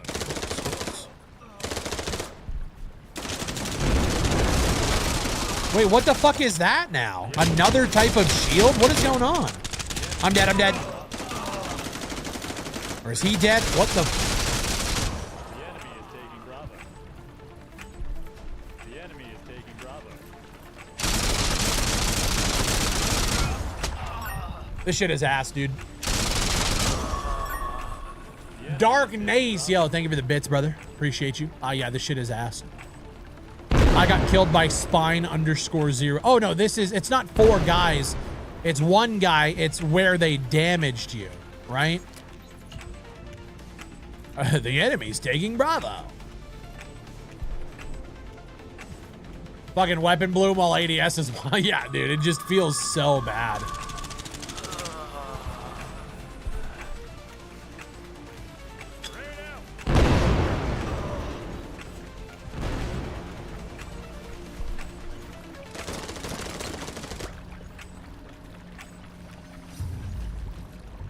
What happened?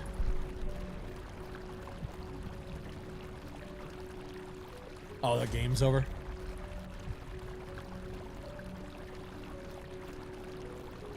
Guys, I wanted to try it, okay? Task Force, except Ghost Recon skins. Honestly, I would play Task Force 10 out of 10 times over this. I mean, I can't. They banned me from the game, but, you know. Oh, there's a store. Let's see what that looks like. Oh, okay. It's like actual in-game store. Okay, that's good. That's good. That's cool. Let's go to the loadout.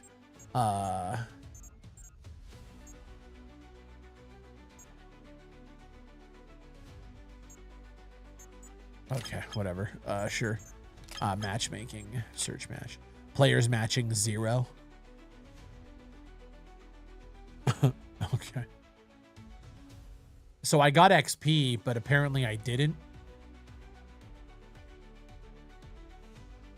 Yeah, 2 currencies. So we yeah.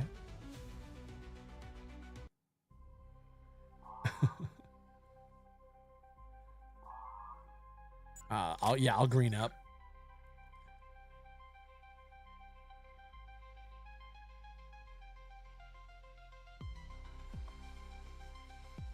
Time to give some keys to the boys. I'm good, bro.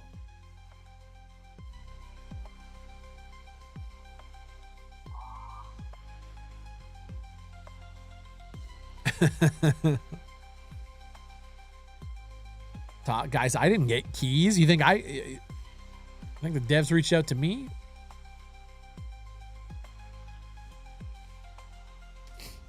Are we doing 3-on-1 here? Like ratio, jump over. Okay, so it looks like we just have Conquest. Okay, let me see what Excavation looks like. You know, they have the features, right? Like map voting, a lobby system, a loadout. Like there's something here.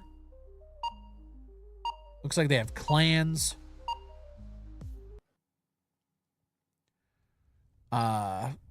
You know. Yeah, they got a 3D map. That's cool. It's just like when you actually get into it, you're just like, okay. Okay, so I'm rocking an LMG, I guess. That's what I got. Okay, well maybe that's why my gun is jumping so much. It's an LMG?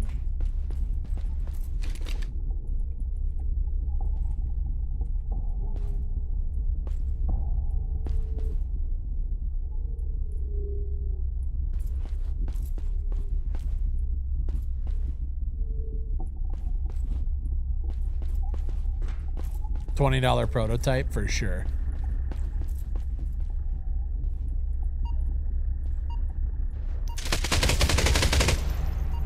Jesus. The crosshair, like, hit marker is a weird choice. F for shield, I think. Okay. This is UE5? Jesus. All right, let's see what we got here.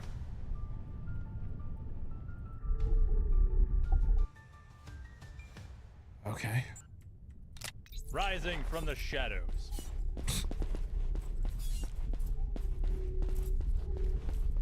Spawn protection. The enemy is taking Charlie.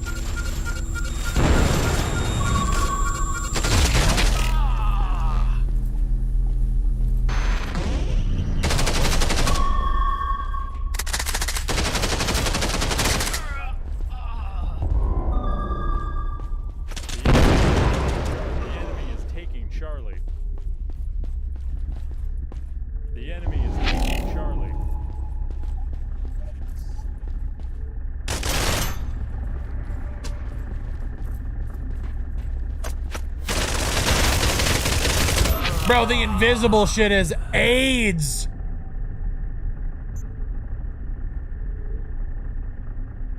Charlie is being secured.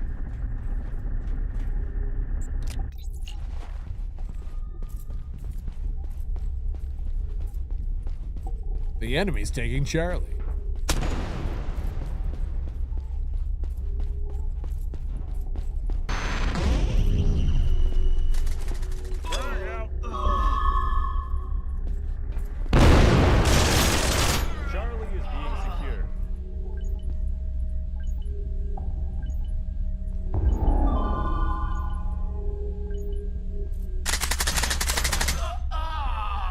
Bruh.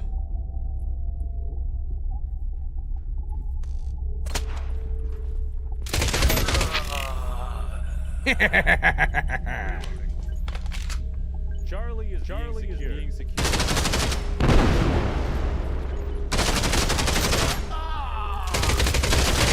What?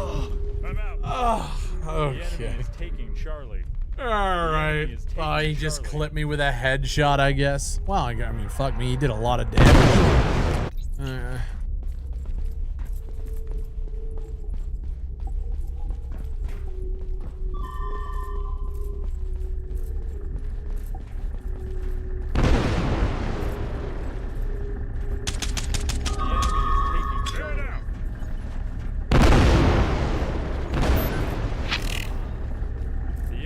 Got a kill. That's cool.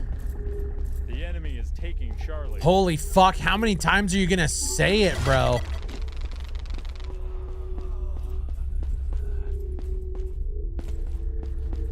Charlie is being secured.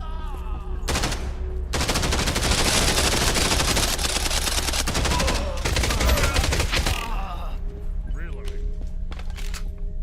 Charlie is being secured.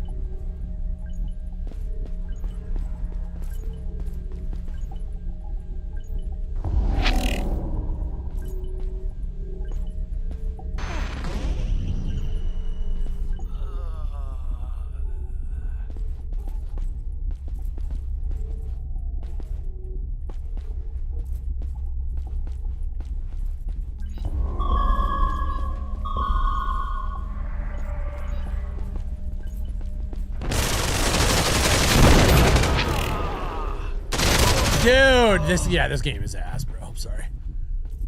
Fry, let the narrator be passive aggressive. He wants. The enemy is taking Charlie. I'm reloading. This looks like UE3 at best. Yeah, it doesn't look great.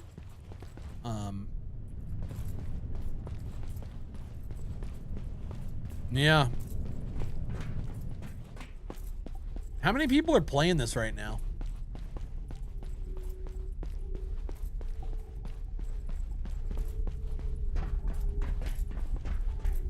Are there any display options? I don't think display options are gonna make the game look better, personally, but let me see here. Video. So we're playing at 1440 graphics. A lot of the things are turned up ultra. The audio's dog shit.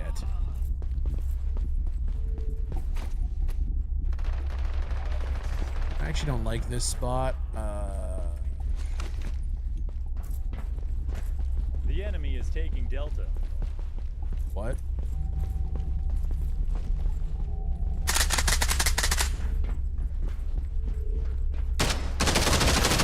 Oh, he clipped me. I didn't think he could get me there. The enemy is taking Delta. Use the pistol. Maybe it's cracked. Maybe. This Lamlardo, pretty good gamer, man. Dude, I know the SOCOM community's gonna rally behind this one, man. This is the savior, dude. This is the savior, bro. This is the one.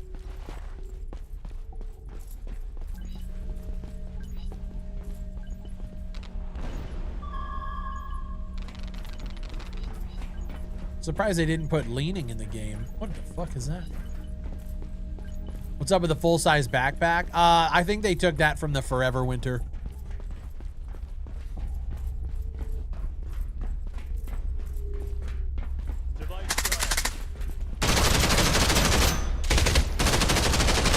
Oh.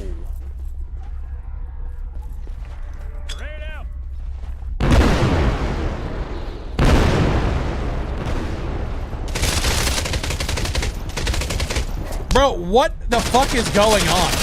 I got knocked down? What? I'm out.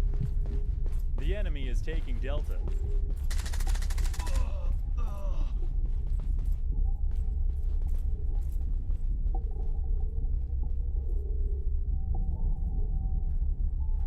The enemy is taking Delta.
What the fuck?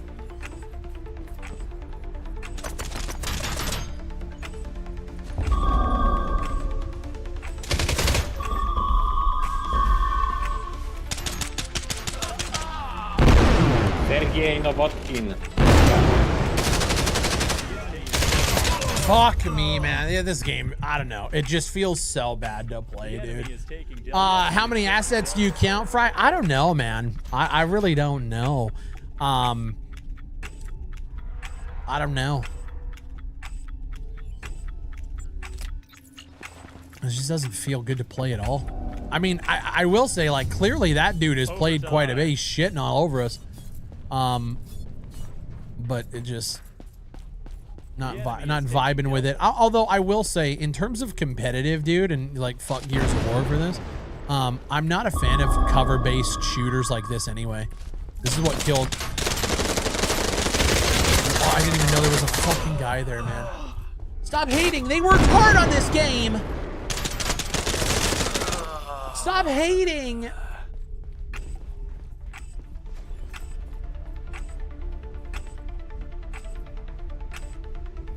Wait, what? Wait, what did you see, Grumpy? What did you see? As the high guard community would say, the game has a high skill ceiling. That's why nobody likes it. Oh, yeah, the cope is strong with that one. But you're, yeah. One right on the point. Oh, there's fucking, can I, what? Jesus. Yo, what's up, dude? You liking the game or what? Charlie is being secured. Hello? Check. Can you guys hear me? Yep. What do you think of this game? You enjoying it? I don't see your name when you talk. Okay.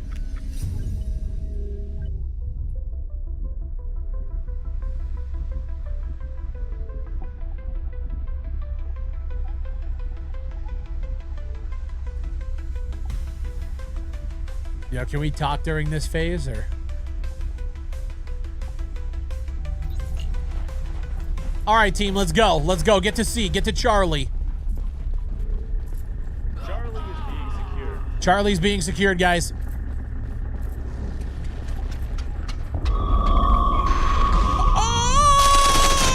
Fuck.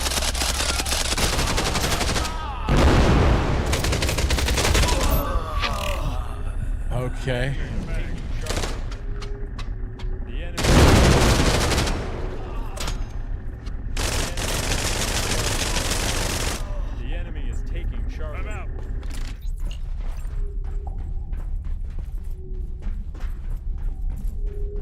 Oh, weird. My text isn't going through chat either.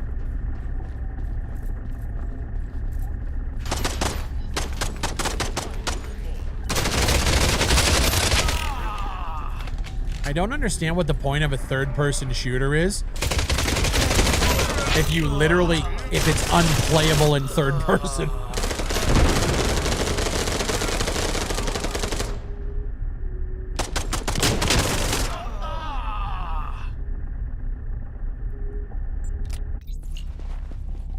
It's Sergey talking, by the way. One on the point left. Heard. You enjoying the game, brother? Yep. Any particular reason? Like to play. Bro, what is the fucking recoil?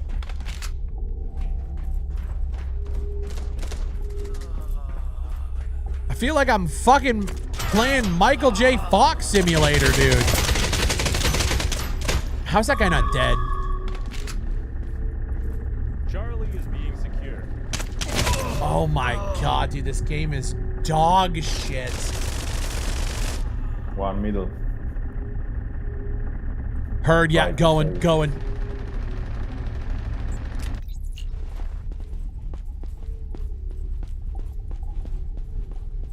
Oh my goodness, dude. It just didn't feel good to shoot. It's okay. I mean, maybe like I'm using an LMG. I wonder if there's a way here. Let me go to loadout. Charlie is being secured. Like I only have access to the LMG. Is it something like I gotta go to this? Oh, whoops.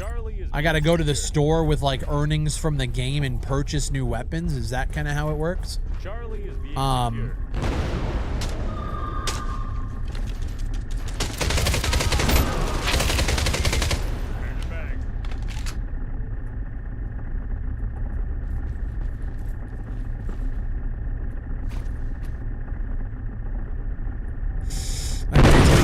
Fuck. So, how long until we get War Dogs? Dude, I'm growing increasingly more excited for War Dogs, absolutely.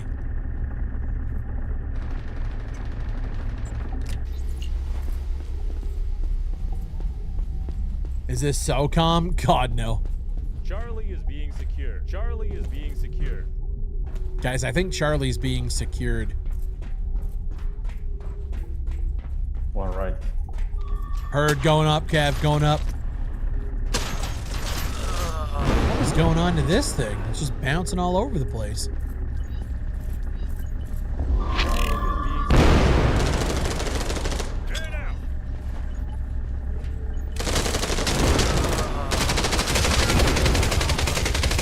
Bro, I can't play this game, dude. Even shooting like single fire. Charlie is being secured.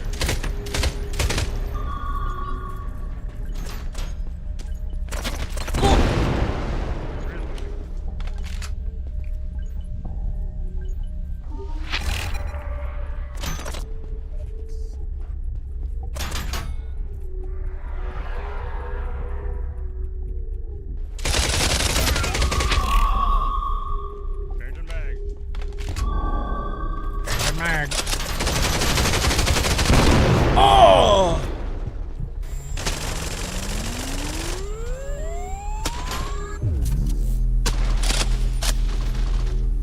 Watch out, Nate.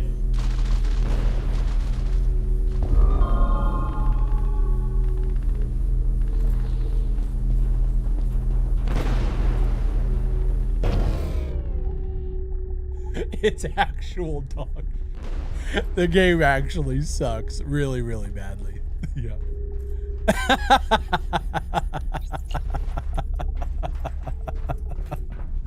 Oh.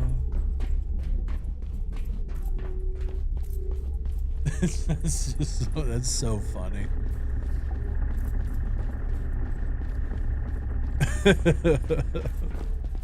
All right, let's go get to Delta. On Delta. Ketron right behind you, brother. Toss frags in, let's go. Oh, shit. Zerg on point, Zerg on point. Delta is being captured. Point Delta team. is being captured. Delta is being captured. Oh, left. Yeah. Bro, you can't, I couldn't even see his gun. Oh my God, dude.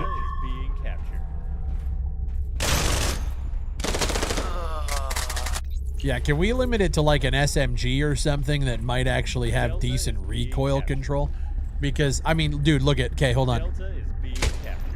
Look how much the gun jumps off of one shot. Like, visually.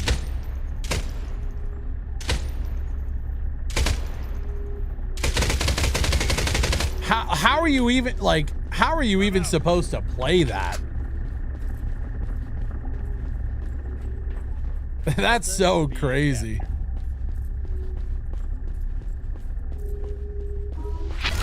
Yeah, this is supposed to be like a Ghost Recon Phantoms type of vast game, I think. You're on the left.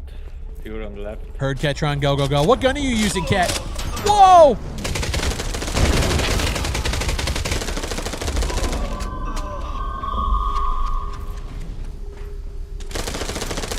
Why can't I...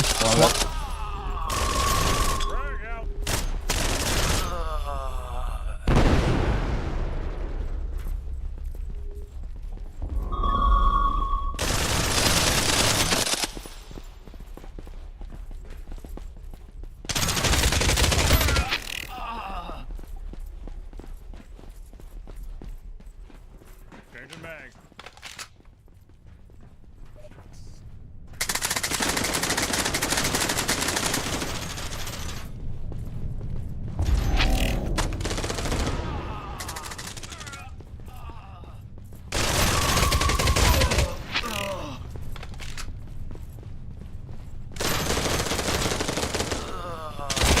Oh my God, yeah, whatever. That recoil is making me dizzy for some reason. Yeah. Yeah. Also, drum mag has 30 rounds. Well, that's what I'm saying too. I'm forced to use a fucking LMG and I got 30 rounds in a dream. What does this thing do? Oh.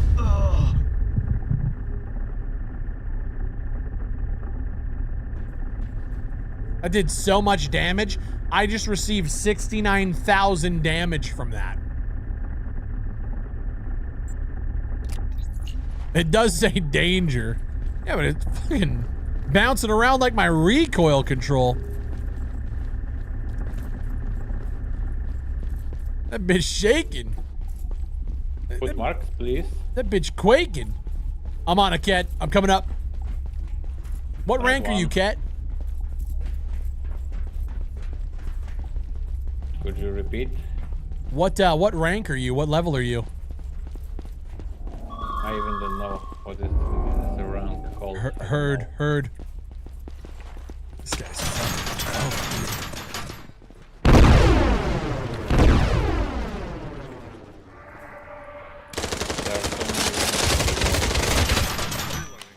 You were hurt. Regen your health. Okay. I'm gonna eat a grenade, aren't I? Bro, I don't even know how. I don't get it.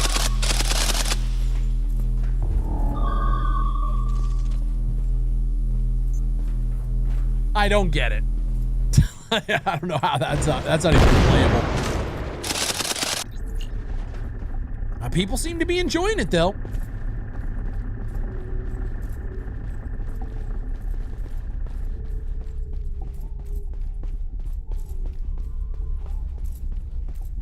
You are securing Echo. All right, we're securing Echo, guys.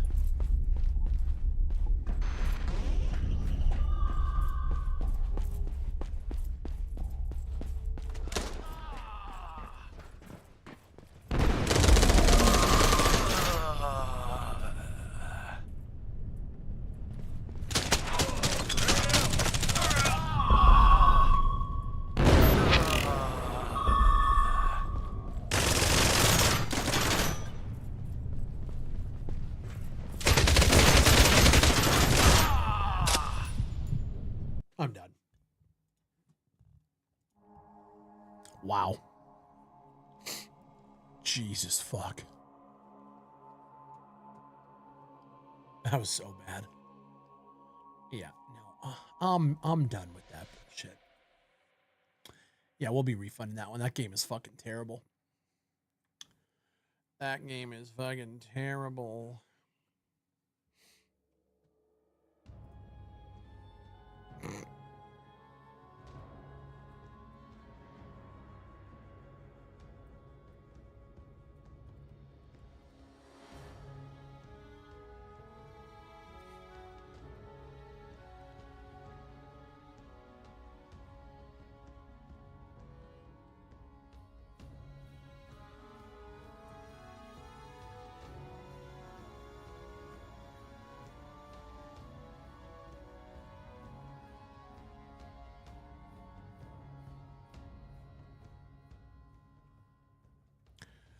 Sorry, I was just on Twitter, just looking some things up. I just saw the Play Overwatch tweet here. Oh, what is this, Lonely? What do you got for me? Launch marketing for Grand Theft Auto 6 launch will begin this summer. The launch is still set for November 19th, 2026. That's interesting. The player controller looks decent, to be honest. It wasn't. Didn't feel good at all. Alt F4, you're... wow, Jesus fuck. IGN 7 out of 10. So that's cool. If Rockstar Keeps are worried about this year's launch, then Infinity Ward is screwed. I think the word is that we're getting Modern Warfare, right, this year? Like, that's going to be the big one. What was that game called again? That game was called Shadow of Soldiers. Jesus.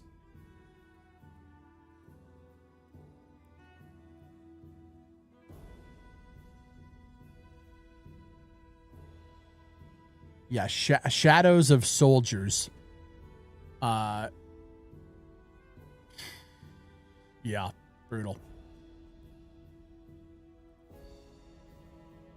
I thought COD said they were stepping back from annual releases. No, that was a rumor that I think Jason Schreier initially kind of put out there or pushed out there. But they never ever said that they were moving away from it, like specifically from the studio. We just need to let COD die and everyone stop talking about it. It's never going to happen. COD's one of the biggest franchises in the world. It's never going to happen, dude. So, yeah, good luck with that. I just think Road to Vostok is only being made by one dude and is infinitely better. Right. No, that's the thing, man. You see, there's levels to it, right? No, Black Ops followed by Black Ops again. They did say that. Yeah, they did say that they're never going to be doing back-to-back releases like that again. Whether or not they stand by that, who fucking knows? But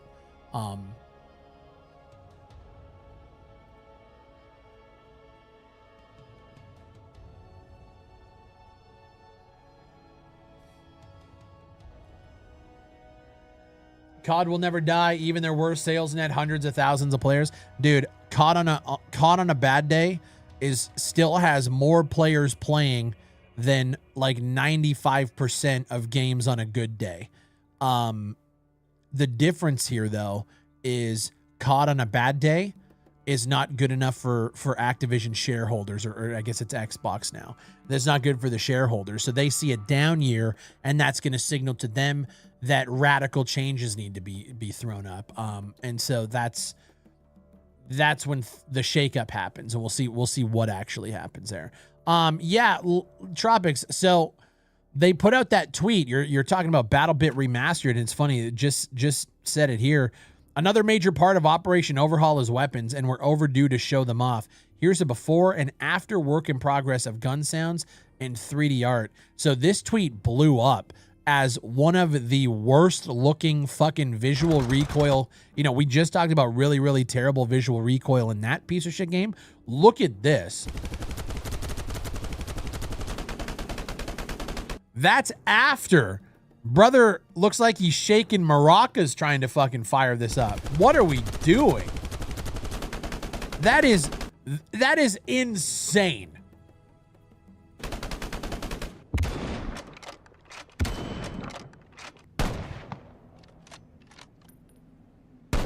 Why? Look at that fucking visual. That's crazy. So yeah, I'll be honest, like they took a lot of shit for this on Twitter. Yes, Earthquake is visual recoil. Good choice. Nice work, team.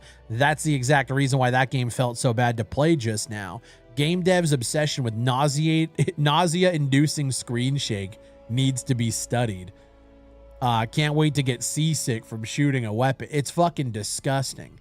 But to their credit, regarding the feedback on the visual recoil, we're going to do another pass and get back to you once we've made some adjustments. Yeah.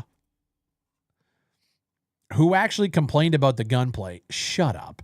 I have a feeling this entire revamp was just a marketing tactic to make people talk about this game again. I regret giving you my money. And I mean, that's true.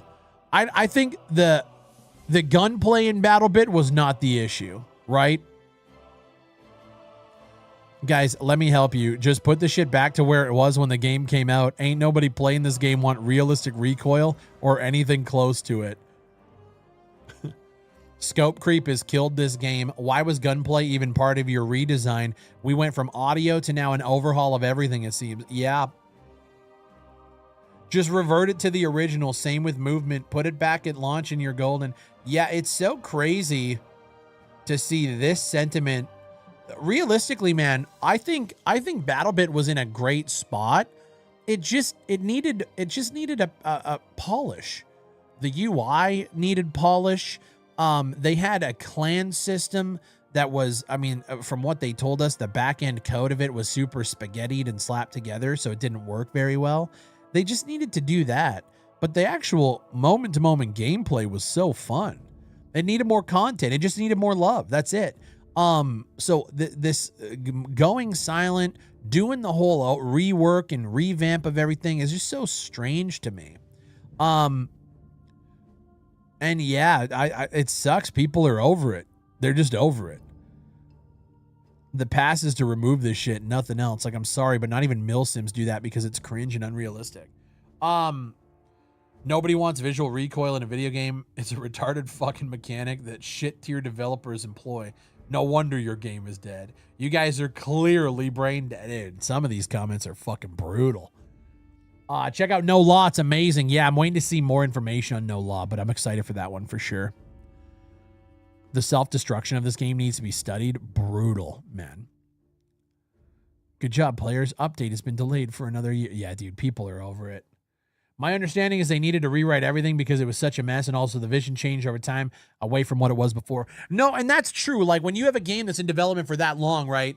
Like, the underlying code base is going to be a disaster. And so I totally understand that.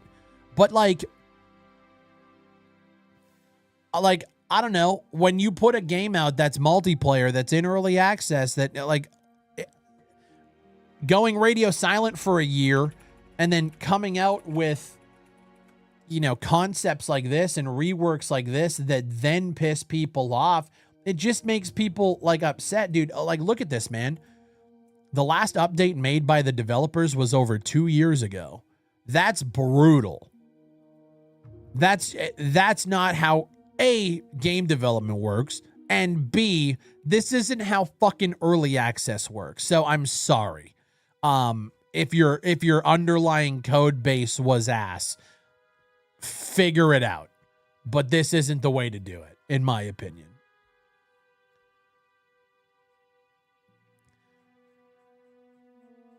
This is just not the way she goes. But I thought they went silent due to internal team issues. I mean, dude, have they said that publicly? You know? I know at one point I asked them, like, and this was way more early on, I asked them in the background what the fuck was going on.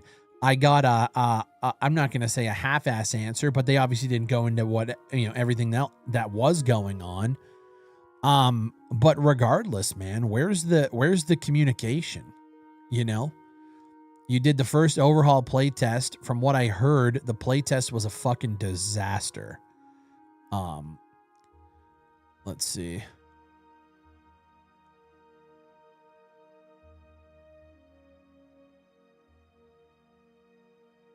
Bro. No way I have 14 FPS on a Roblox game. From what I heard, the performance was abysmal during that playtest, to the point where I think, was it CPU or GPUs were, like, not on fire literally, but, like, to the point where it was heating up, bro. The game that I'm looking forward to is Ashfall. I've heard of Ashfall. I've heard the name. What is it? Oh, it's a NetEase game. China, they're taking over the space. AI has risen and launched a nuclear war against humanity. Wow, that's fucking real. As ashes descend upon the ruins of civilization, you are tasked with leaving the safety of your vault to find the key to saving the world. Let's have a look. Ashfall. China. Let's have a little look-see. Do I have audio here? Oh, the tabs muted my B.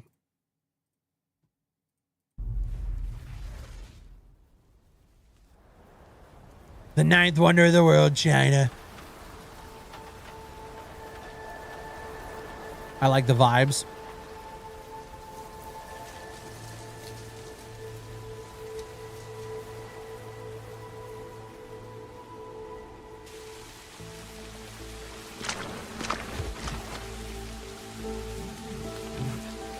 I like the vibes so far.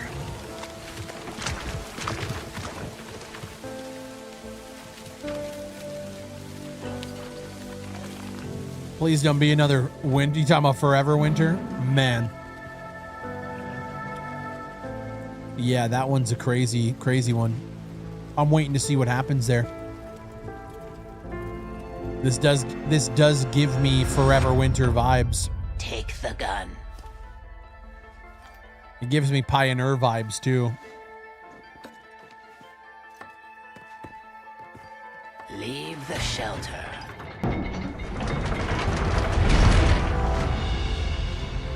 Is this like Asian Fallout then? Looks cool. Across the deserts.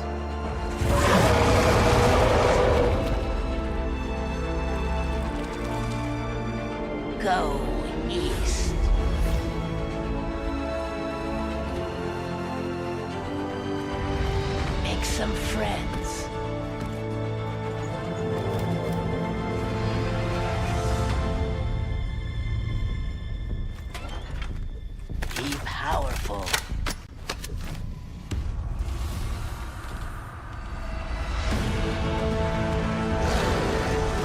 They have to attach the guns to their hand bones. Now just imagine if the Macho Man was a narrator. Oh yeah. You're gonna be fighting in the trenches, yeah. Hulk Hogan. You're gonna be fighting bugs in underground caves. Yeah. Did he just hit the side of an AK? Yeah, he did. Finish your mission. Turning wheels, yes. Find a new dawn.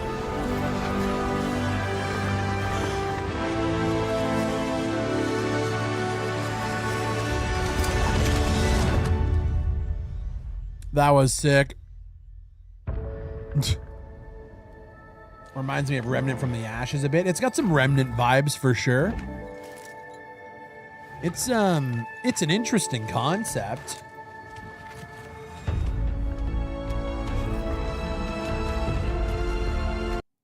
When does this come out? Single player online PvP, online co-op, coming soon to early access, huh? An Eastern-inspired wasteland overworld. Yeah, so it's literally Asian Fallout. That's interesting. 9 distinct shooting styles, each born from a unique blend of talents, equipment, and visceral shooting mechanics. Let nothing stand in your way as a dual-wield machine guns for maximum suppression power. Okay, so it's like Asian Fallout mixed with Asian Division. With expansive territories over 200 kilometers to explore. Interesting. I will keep my eye on this one. It's NetEase. The microtransactions are going to be real. The new thing these days, apparently, is games trying to be 9 different things at once. Yeah, I've noticed that. Yeah, I've definitely noticed that.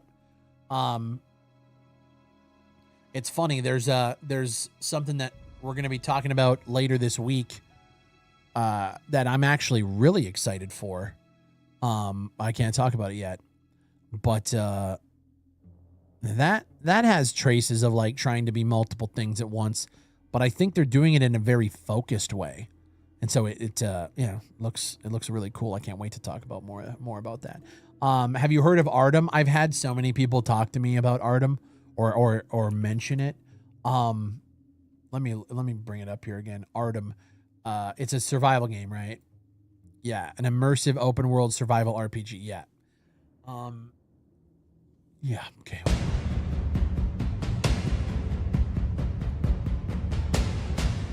Artem. Yeah, I think we've actually looked at this on stream, to be honest.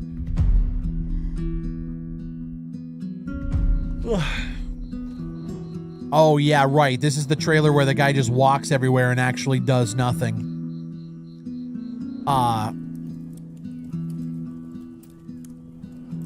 Yeah.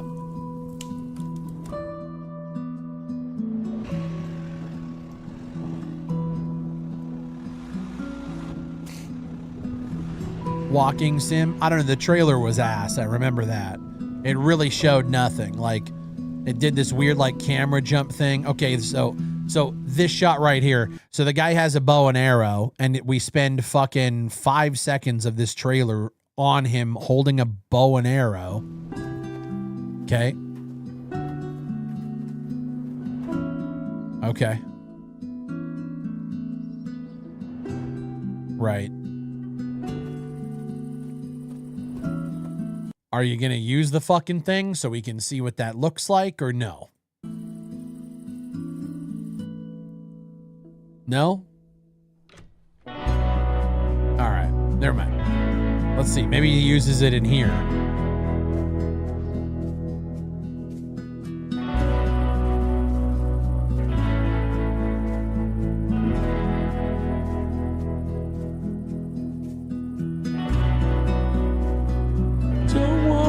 Fall in love. No, I don't wanna fall fall in love with you. I'm pretty sure that's the same fucking. Right. Oh, this guy's gonna aim at him. Oh, he shoots, but we don't see him die. Okay. Oh, he's shooting again. Oh.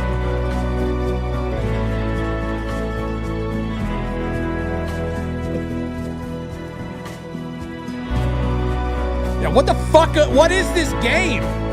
Right? Like, okay, we got looting. Zombies, okay. This trailer did nothing for the game, I'm just being honest.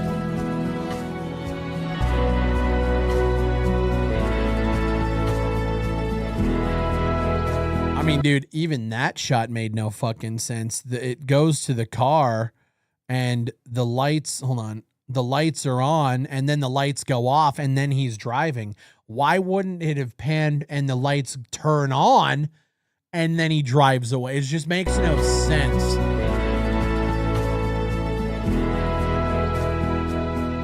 Hey, Big Fry, did you get an exclusive deets about War Dogs?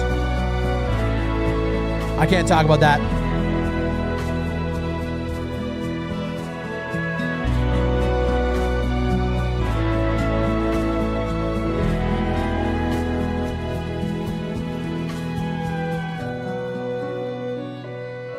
Guy's just chilling. Okay, now he's dead.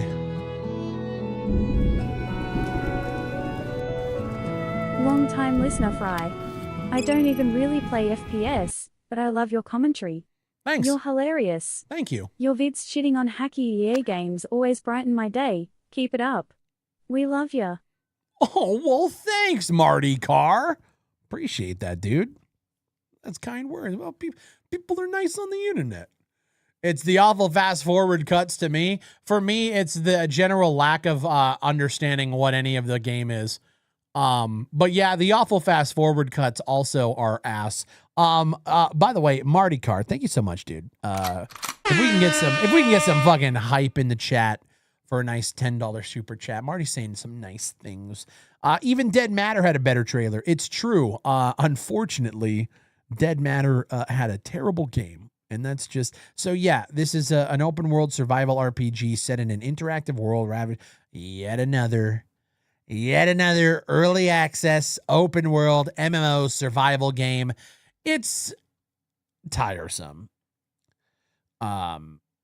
It's tiresome.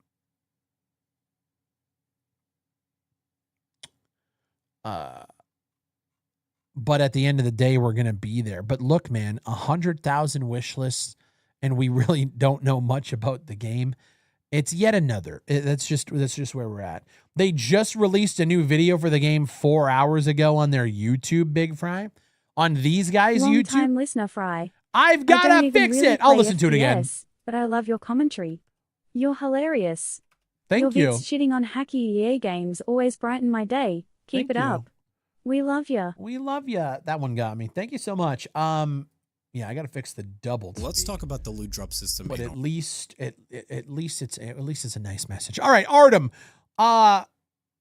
This was posted 4 hours ago. Okay, let's have what is this? What is this fucking? Let's talk about the loot drop system in Artem. All right. We often play a lot of games these days where upon elimination, your character drops the loot. And then you as a player, you have to make your way back to that exact specific location in order to retrieve that loot. It's a very classic system. You truly can't really go wrong with that system. Sure. However, we as a development team, we want to try add a little bit of an immersive approach to it, add a little bit of color, if you will. And basically what I'm saying is, depending on how you get eliminated in Artem, let's say your character dies from perhaps a zombie infection, and you fail to seek the proper treatment in time, your loot may not be there if you wait too long. In Artem, when your character dies, or character's corpse turns into a zombie if it's a zombie infection. So at some point when you die in the game, you will be forced to seek the corpse of your previous character in order to retrieve the loot that you had at that point. It's a Okay. very cool and very immersive system, in my opinion. Yo, because Marty, you as a what up, player, dude? you're How are kinda you? on the time crunch. It's like it creates an extra challenge for you as a player because now you kind of have to look around in Like that Zomboid, proximity yeah, and exactly. hope for the best to find your loot. Because at some point, that zombie is going to move from that point to another point, especially if there's other players in proximity creating noise, creating sounds, and they just get attracted to that sound. So that's basically a bigger picture for you guys, kind of help you understand what we're aiming for. So in other terms, if there's a zombie with a heavy back, Like seeing the gameplay in the background, it actually doesn't look too bad, right? But I'm not falling into it, man. It just where I'm at in the current state of things, I don't care about any of this bullshit until I get my hands on it at this point. It looks cool. It looks in terms of like the environments, the clutter, you know, the garbage, shit. It looks pretty high quality. I'm not getting excited for it because we have seen time and time again, brother. We've been beat down for like 15 years on this bullshit. Hold on. How long has it been since War Z came out, dude? That came out in 2012. So that's 12 years of the same old fucking bullshit. The same old promises. I just don't care.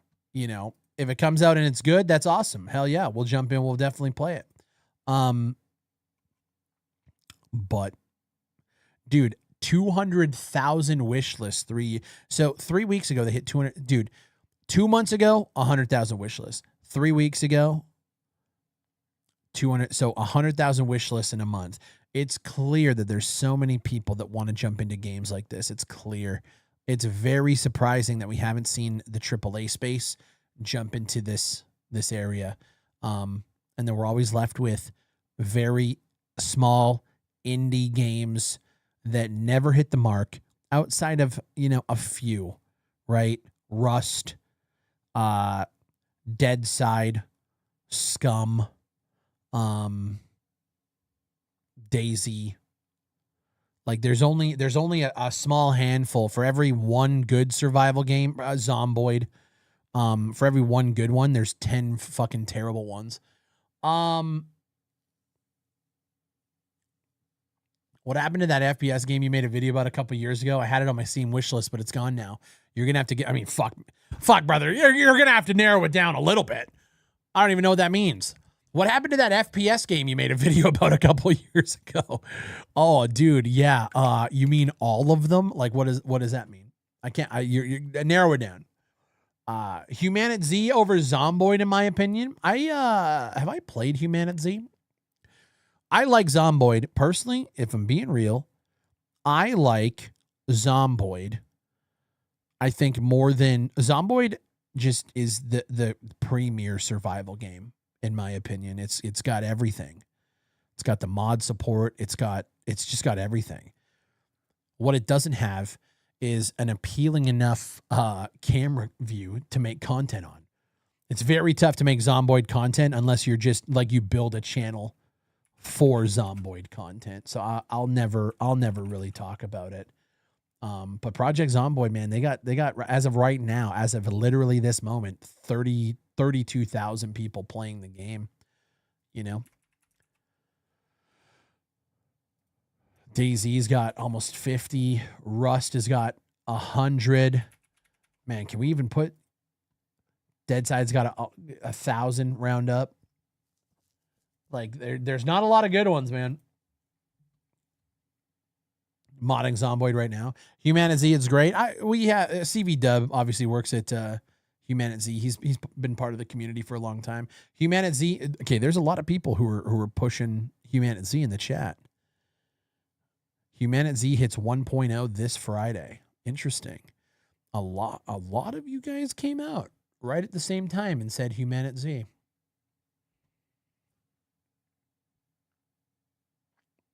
Little sussy, CV. Get your boys on a leash here, my friend.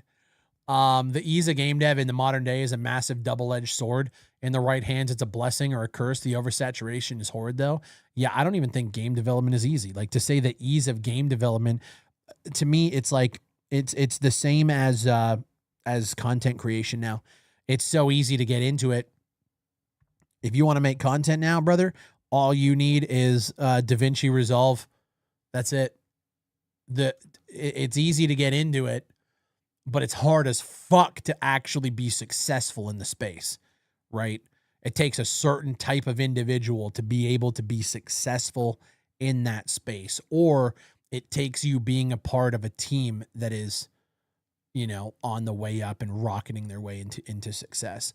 So it's the same to me. And you're right. It's an oversaturation, dude. And it's one of those things where we talked about it on the podcast. This is a great conversation piece.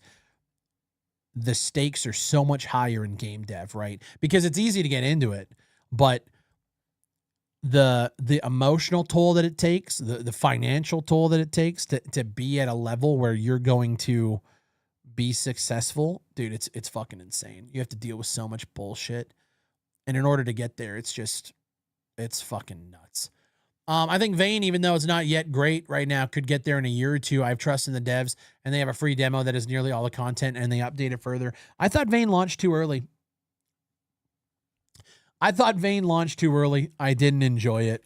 We played it, and it was quite the experience. And it's funny, like, I understand they earned some goodwill with the demo. That's great.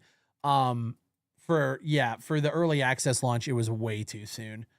And I think most people that are reasonable can agree, but that's just me. But yeah, I mean, we'll see what happens in a year or two for sure. Product placement. You would be surprised how many times that happens when we stream. Somebody would come in, they're like, bro, have you heard of this game? And then you don't say anything, and then they say it again.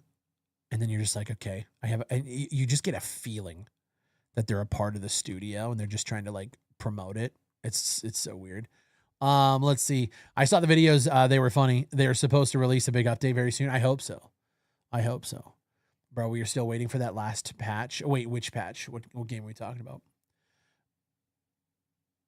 What game are we talking about?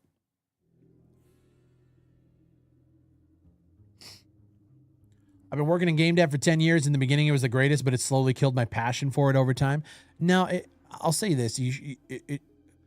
It's a battle of attrition, right? Because in the early stages, when you're concepting and you have all of these ideas and you're prototyping and you're trying things out, it's the most creative time, right? It's awesome.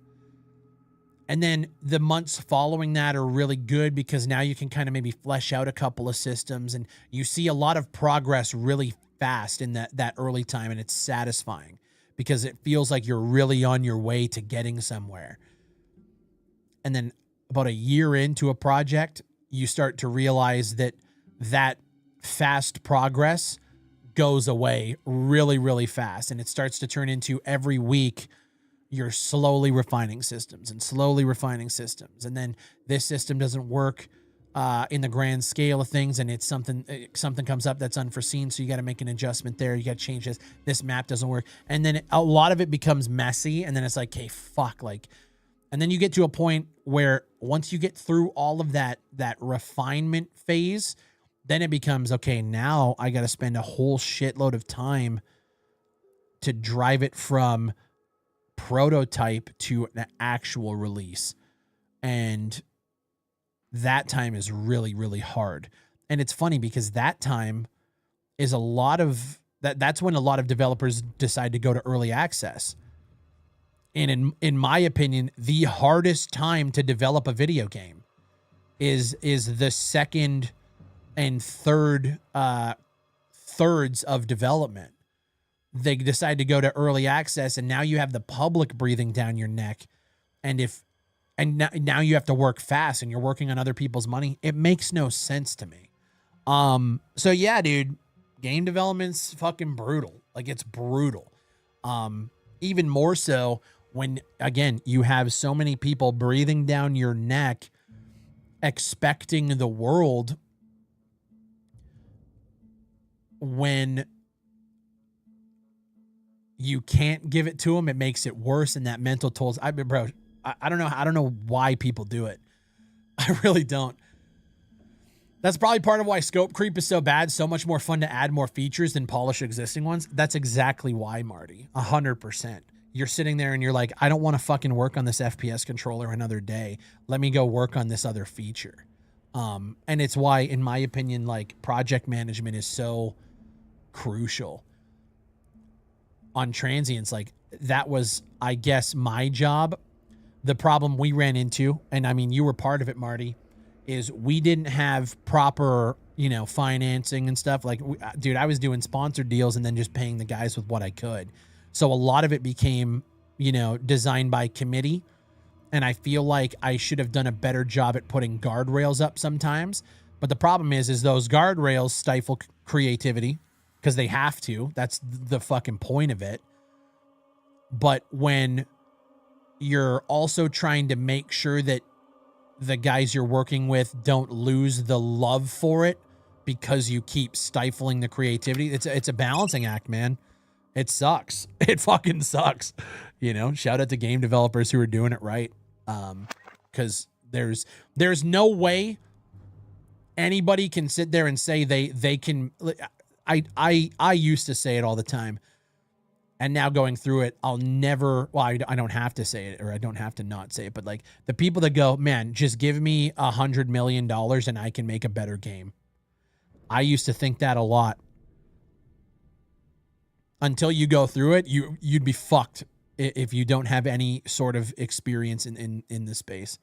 So yeah, it's an interesting little tidbit. I've worked on hundreds of massive code bases at this point, and I still look over at building a game and I'm like, yeah, no fucking thank you.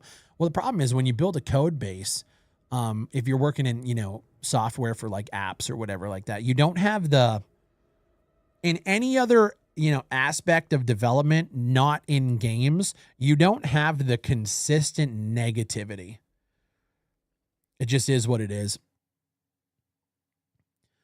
Do you think the range of possibilities in available software in game dev is also a factor? Creators use UE5 for its flashy graphics and stuff and don't know how to optimize it. Yeah, 100%.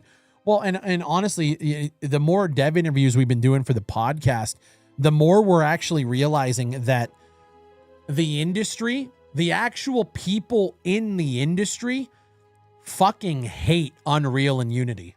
They fucking hate it. If you want to do anything and be successful, these guys are all building frameworks that lay over top of these engines to allow them to do. So they're not investing in, they're investing in tech, right? They're investing in the tech that then allows their game developers to do what they actually want to fucking do. Right. And that's what I've been finding more and more. The accessibility is great. If you're just somebody who's jumping in and using Unreal Engine 5 because you saw trailers and you're like, this is a great accessible engine, good luck. Good luck. Your game will, I mean, it could be good, but the odds of you making it big on that is just not, it's just not it.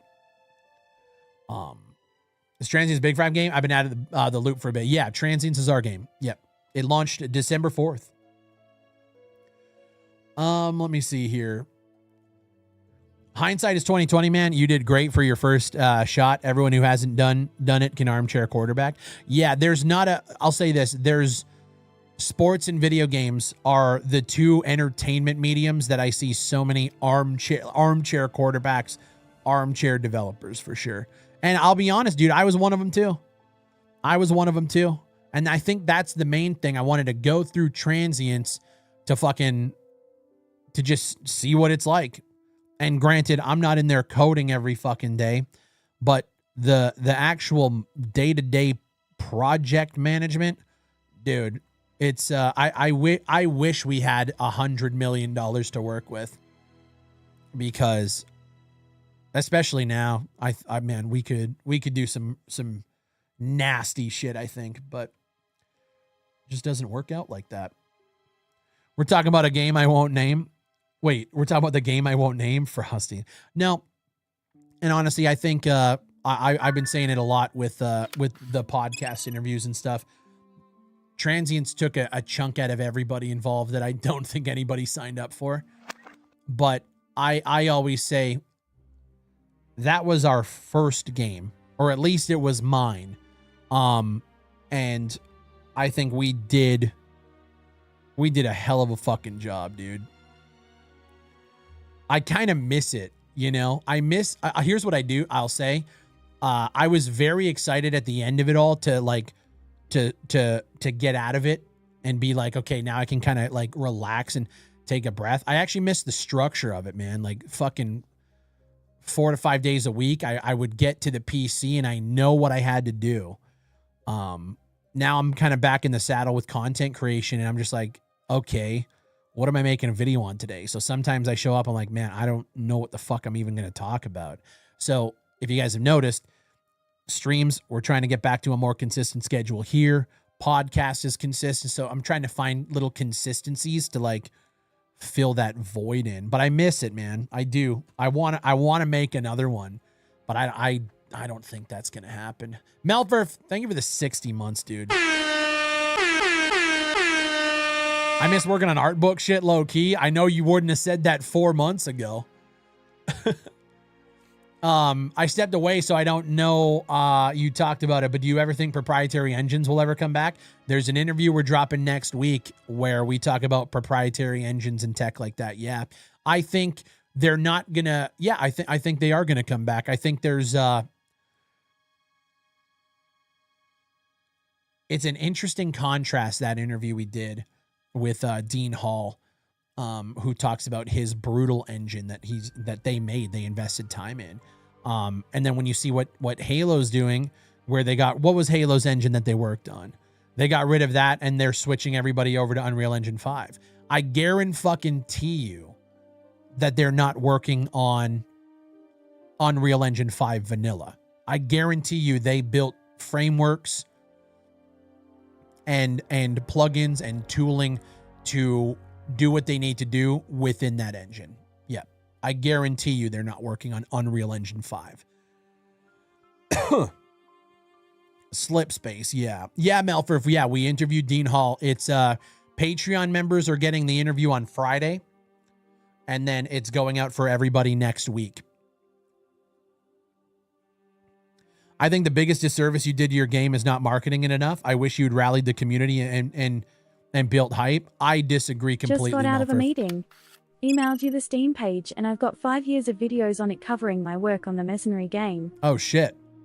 Oh, damn. Oh, Blind Alien. Do we want to look at this project, guys? He gave us some super chats, talked about it. No, Melfer, I think the best thing I could have done was not overhype it. Dude, we already had people saying I overhyped it leading up into the launch and then thereafter. There were people that were either disappointed with the game or whatever, and they said they felt like I kind of lied to them about how good the game was or whatever. I couldn't. I wasn't gonna, and I'm gonna fucking, guy doesn't like me saying his name. I'm not gonna be that fucking guy and talk about my game in every fucking video for a year and a half leading up to the launch, and then have it come out and have people even more disappointed with it because they felt I overhyped it. I thought I played a nice little balancing act, if I'm being honest, and I tried to do it. I tried my best, you know. All right, you emailed me the Steam page. Let me look here. Let me look here. Wait, where did you send me an email to?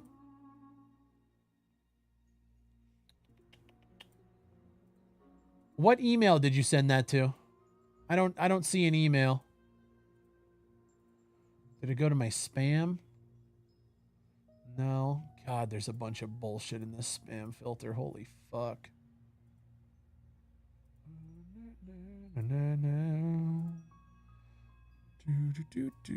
Gmail? Wait, why don't I see it? Did it go to my spam?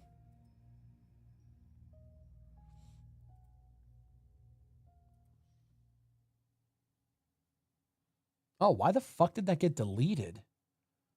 Wait, what? Oh, dude, yeah, that's so weird. The email went straight to trash. Fucking Gmail, bro. All right, chat. let's take a look. Here we go. So this is Blind Alien Productions. This is his game, Frontiers Reach Mercenaries. I feel like I've looked at this before. Am I crazy? Here we go. Out here, there is no law, just blood and doubloons. Blood and doubloons.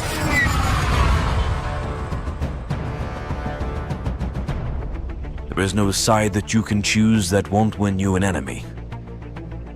No enemy that can't be turned into an ally. And no ally that won't ask you to fight for their cause.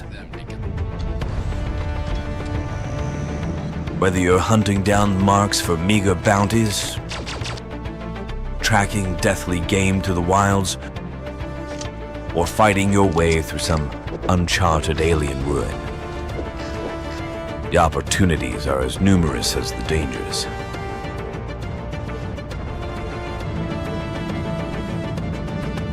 This is the Frontier Mercenary. It's ruthless, lethal, and if the humans don't get you, the aliens will.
Okay.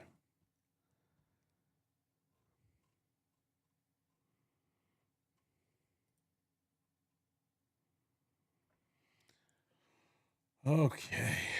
All right.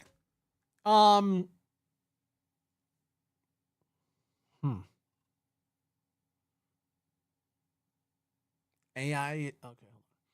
AI is used for generating marketing material and for some in-game assets, both as placeholders and as long-term use assets. These could include music, 3D models, icons, and character dialogue. Okay. One guy on the team, because that's going to matter for what I'm about to say. Is it just you? There is no. I kind of agree with Frosty. You had me. I was in.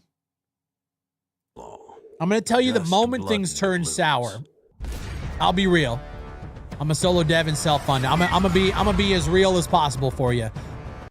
I was looking at this. I'm like, okay, this is definitely indie. Fair enough. Looks okay. Looks kind of cool. And then I saw this. I was like, okay, I think he could maybe use a guy to work on like UI. Because this looks very, very like indie, which is okay. I'm gonna clean it up right off rip. You have a lot of dead space with all of these logos. Bump this up, make this smaller, make the font smaller, and just clean it up a little bit.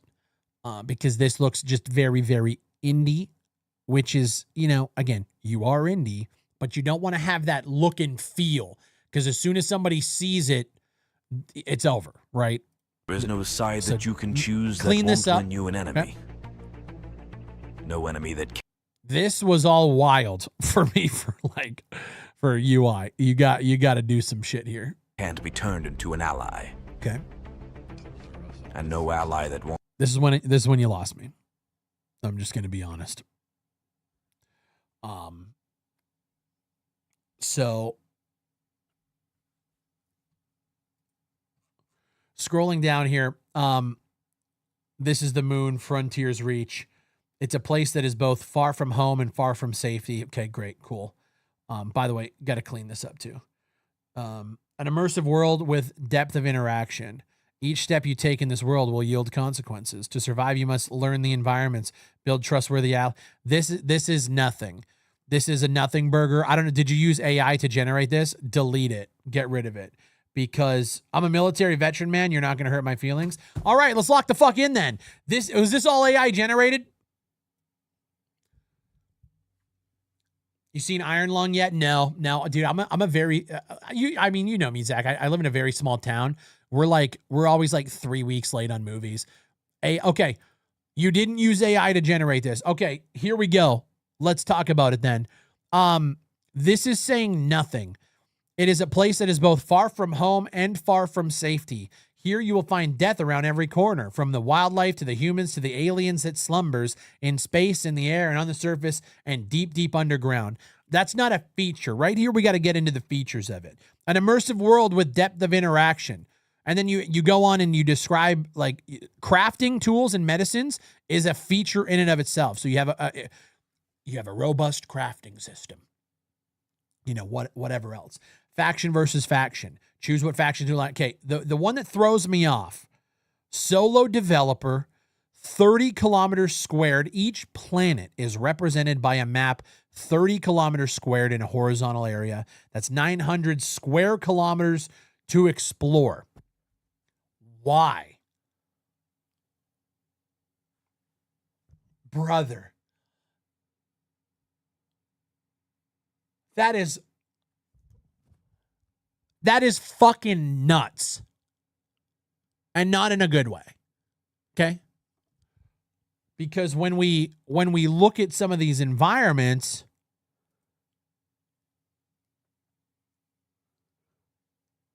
what's going on here? You know? Like, we got a few guys in a field that we're fighting on, and that's fine. We got looks like a little base here, but then we have all of this vast emptiness space that actually, it's a detriment to making the game look better. Because the first thing I notice is just how empty this feels. Smaller filled-in map is better for sure, unless you use a spaceship to get around between points of interest. And that's what it actually looks like. There's a clip later on here where you use a spaceship to get on. And if I'm being honest, I also think that this doesn't do the game justice. This shot here, I think this doesn't make me want to explore the world, right? 900 kilometers was required to keep the fighter craft from feeling cramped. This doesn't make me want to explore the planet because the planet doesn't look, I'm just going to be honest, it doesn't look like a good planet to explore. I don't know. It looks empty as fuck, right? A nice little crash land here, whatever, but it just doesn't look great. But you know what's crazy? I think the best part of your trailer was this right here. This, even though, again, I think it kind of looks like shit, it gave me some old like Star Wars, like Jedi games vibes here. You jump down here. I like your crosshair. That's cool. You jump into this arena. I liked this. It looks like it might play a little janky, but I was watching that. I'm like, okay, I'm kind of digging it. It's giving me some like old Battlefront vibes, you know, fair enough. This is too massive of a fucking project for a solo dev to take on, dude. It's insane. It's insane.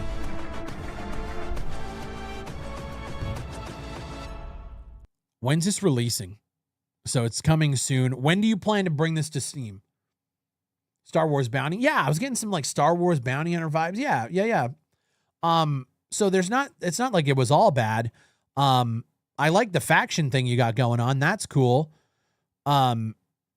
It's funny, you know, this is the proof. The proof's in the fucking pudding here, boys. This I thought looked cool. This little gameplay shot here. You drop into an arena, you're shooting around. You see how full this environment looks? There's obstacles around, even though it looks a little old school. That's cool. There's obstacles around. You're locked into a tighter corridor, and it looks like a piece of a video game, right? But then when we get into this concept here, it's completely contrasted, right? marks for meager bounties, tracking deathly game to the wilds, or fighting your way through This some part looked awesome too. uncharted alien ruin. The opportunity. I think that just kind of goes, at least from my perspective, tighter environments that look fuller, look way better than this. It's ruthless, you know, lethal, than that. and if the humans don't get you, the aliens will. It lacks a lot of detail and environmental storytelling, which encourages the player to explore the world. Yeah, 100%. I mean, even if you took like some of this environment, there's no fauna, there's a little bit of foliage here, but it's just dirt. It's just dirt to I guess you call it grass or whatever the fuck's on this planet. And then it's just like there's a grassy patch here, and then it's just dirt biomes here, and it's just, I don't know. Great concept, but way too ambitious for a single dev. Not even Starfield did well with those thousands of teams. No, that's what I'm saying. Yeah, the scale, in my opinion, is no longer a selling point. It's no longer a selling point. I actually think it's a detriment. Told you this is 5-month-old footage. Yeah, nothing. In a year's time, I'm going to feel the same way. Because in order for you to actually make those changes as a solo dev, it's too much, man. Detail over scale. Yeah, I'd love to see the inspirations for the visuals. Seems like there's a retro future. Yep. I'm getting some retro futurism vibes, sort of like Fallout, but in space. You can, in my opinion, you can tell he's inspired by old school Star Wars video games. That's fine. But yeah,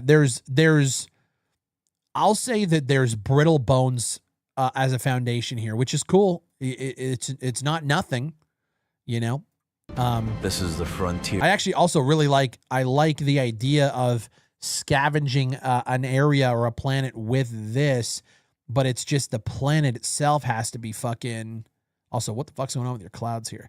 The planet itself has to be engaging enough from this perspective to want to do it. You know what I mean? There was another game that was like this. It's an indie game, space game. Oh my God. I played it a few years ago. I wonder what it's doing now, and I can't even think of the name of it. Oh lordy lord. We talked about it in Fuzzy's stream because one of her community members really liked it, and I'm trying to think of who that was. Not Empyrean. It was oh man. Fuck. Indie. I'm just gonna Google indie space game. And I'm pretty sure it was a sequel to another game. But I can't remember what it was called. Was it Star Control? Hold on. Not Star Control. No, not Star Control. I'll never be able to remember it. All this footage is from a tech demo that is very bare bones. Basically, I've been trying to get the tech worked out. Factions can invade each other's bases and contracts are working. That's cool. Everything is a very brittle bones, like you said. Yeah, you can see it in the trailer. And again, there's nothing wrong with it. I'll say this. I think if you were like dead set on releasing this year, I would tell you that was probably going to be the worst mistake you could ever make. So don't release this year. Keep working on it. And, you know, I don't know if you're planning to go to early access or not. Spaceborne 2. Fuck, maybe Spaceborne. Maybe that's what it is. Was it Spaceborne?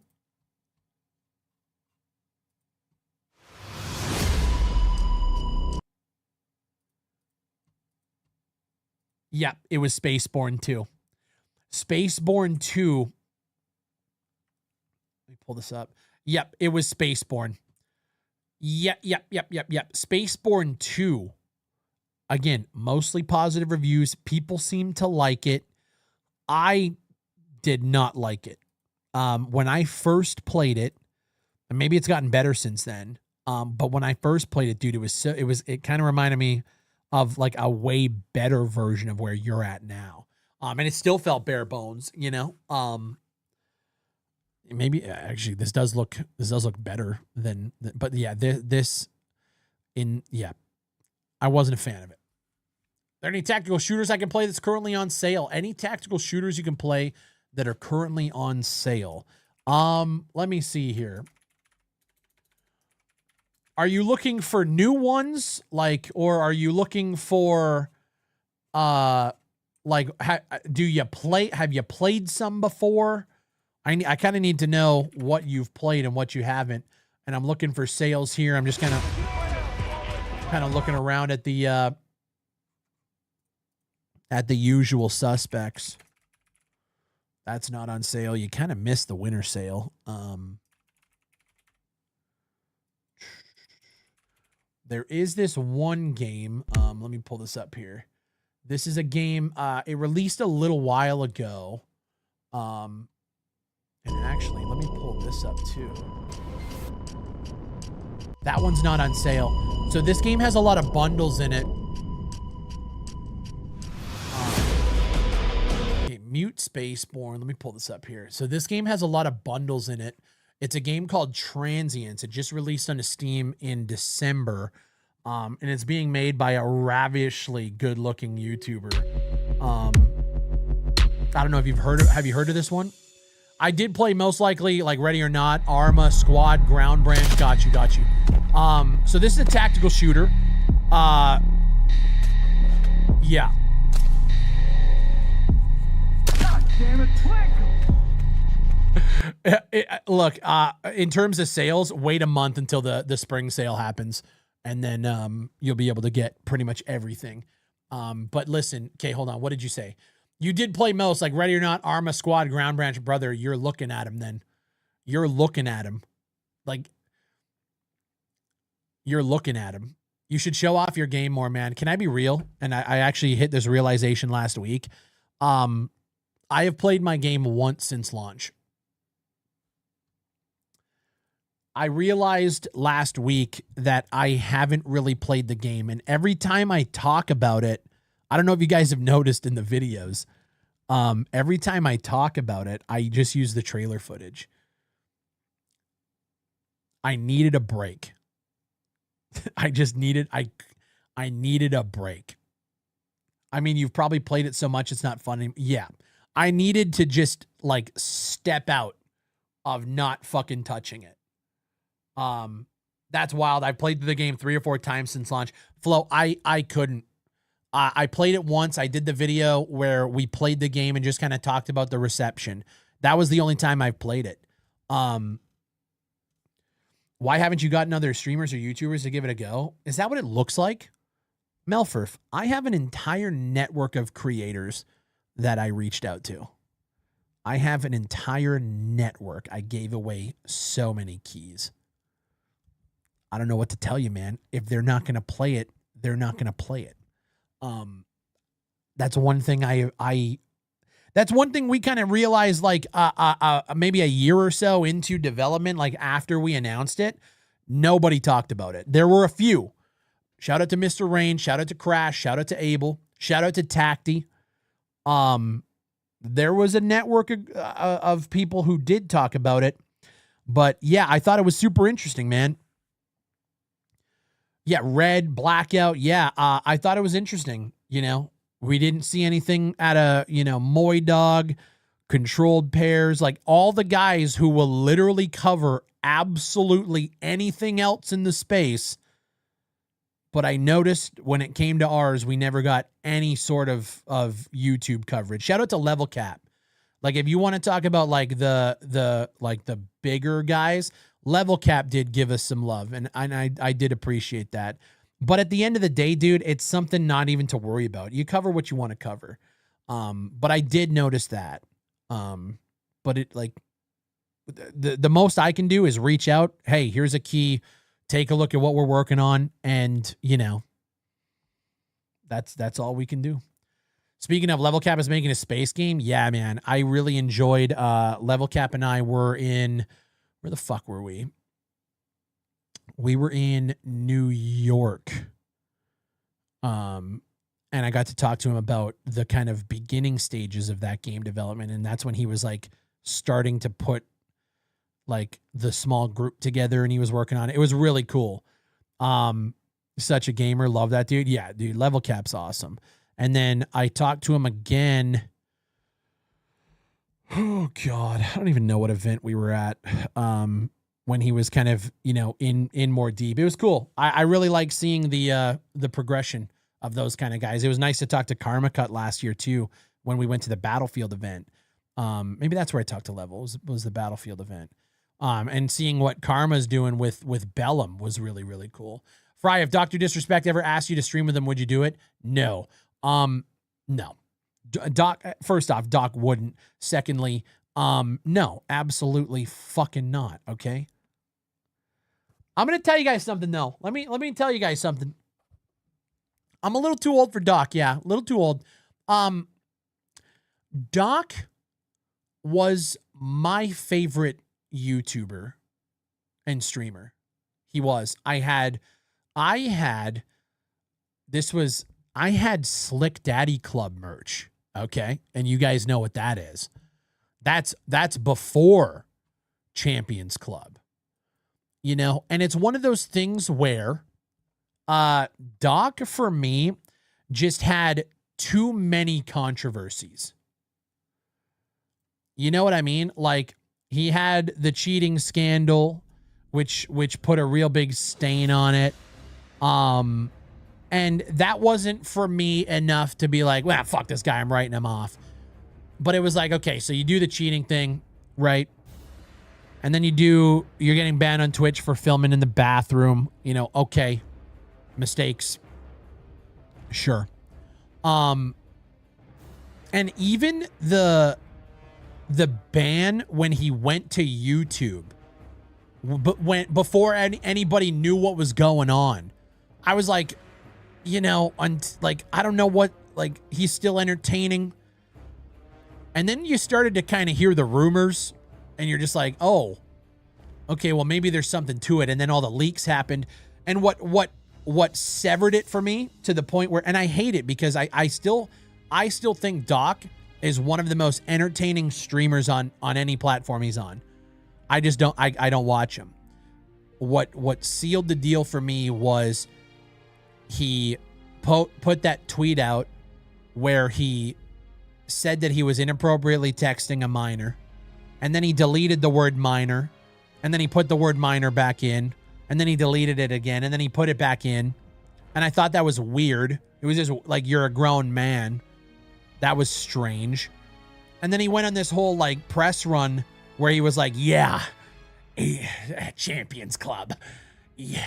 I edited the tweets because I wanted to see these scumbag journalists pick it up.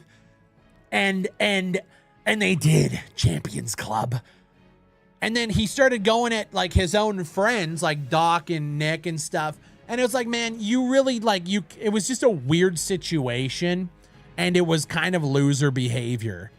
And I just hated it. So the double down was crazy. The double down like was weird, but it was the press run after where you just thought you were a genius for doing it. And then getting mad at people for separating themselves from it. Like, it sucks. Most of the top streamers are losers, to be honest. I mean, I think a lot of people share that, but there's a lot of people that love him, man. You know? I don't know. Literally, same thing just happened with him and Highguard. Yeah, it's weird. He's a weird guy. And again, it's one of those things, and it's funny. Is Melfurf still in chat? It's also weird because he fucking received settlement on the court case too, just all around. Yeah, it's a very strange move, right? So here's where I'm at. Have you ever heard of somebody like me getting involved in a situation like that? No, right? But when you talk about, and his whole thing was like, I inappropriately messaged a minor. What does that, but his whole thing was like, what does that mean? Right? When you hear the word inappropriately message a minor, people's first instinct is to go, oh, you're doing some weird shit. But during that situation, I talked about it with Fuzz. Melfurf, how long have you been in this community?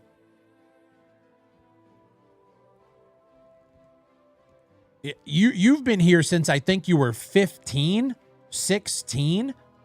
Long time. There were times where you were in chat or we were playing Call of Duty and I would tell you to go fuck yourself or whatever. Is that inappropriately talking to a minor? But like, he did nothing to dispel the actual fucking allegations, right? You know, somebody could twist that and say, sure, that's you're inappropriately talking to a minor by telling them to go fuck themselves. And that was his whole thing, is I was telling jokes. And you shouldn't be talking to anybody in Twitch Whispers. You can scroll through my Twitch Whispers and it's me giving out keys to my community, and that is absolutely fucking it. Right? And so, cheating on your wife, you're allegedly meeting up with streamers at TwitchCon, cheating on the wife, the inappropriately, it was too many things. I was just like, you know what? Like, I feel weird watching the content. And it sucks because he was genuinely my favorite guy to watch, you know? My thing is, if he was reported and they have evidence, why hasn't he been arrested? I agree, Aaron. That's the thing. Like, it's not even that I sit there and like I don't shit on the guy because I don't actually know what the fuck happened. But it's just, I don't know. I'm just, I guess, kind of following my gut with it. I get a weird vibe, and there's just too many things that pop up that make me go, lots of red flags. Yeah, Twitch paid the settlement. Right. I don't know what happened. Do I think Doc's a pedophile? No. I don't. And I don't know if that'll fucking, people will clip that or whatever. I don't think he's a pedophile. But I think he got himself in some weird shit. I think Doc's a sex weirdo for sure. Yeah, what was that thing with that? Wasn't there not a prostitute, but Grip and Boom? what was that? Grip and Boom? There was just a lot of weird scenarios. And it sucks. Yeah, dude's definitely he's definitely a weirdo. You know, without context, it's all guesses. Yeah, exactly. Aurelian say, I agree, it's wasted talent because he was entertaining for sure. Personally, I lost all respect for him after he two-timed his wife. Yeah, that was one of those things where when it happened, I said, you know what? That sucks. And I feel for the wife and I feel for the kid, right? But man, and I hate that even I didn't try to justify it, but for me, I was like, man, I don't know what's going on behind closed doors. I have no clue, you know, and I still watched him. That wasn't enough for me to go, oh no, fuck this guy. But it was the inappropriately messaging the minor thing. I was like, okay. A bad stuff of the fam get divorced. Cheating is just a bitch move. Divorce is messy too, though. Have you watched the core trailer? Yeah. I got to run one dev to another. Don't be too humble. I'm going to pick up transients when I get a chance to actually sit down and enjoy it. I appreciate that, man. No, you got to stay humble. Yeah, I've never been one to big up myself or talk about myself in that way, which is strange because I get a lot of people that say that I'm fucking arrogant. I actually think I'm the opposite, as bad as that sounds. I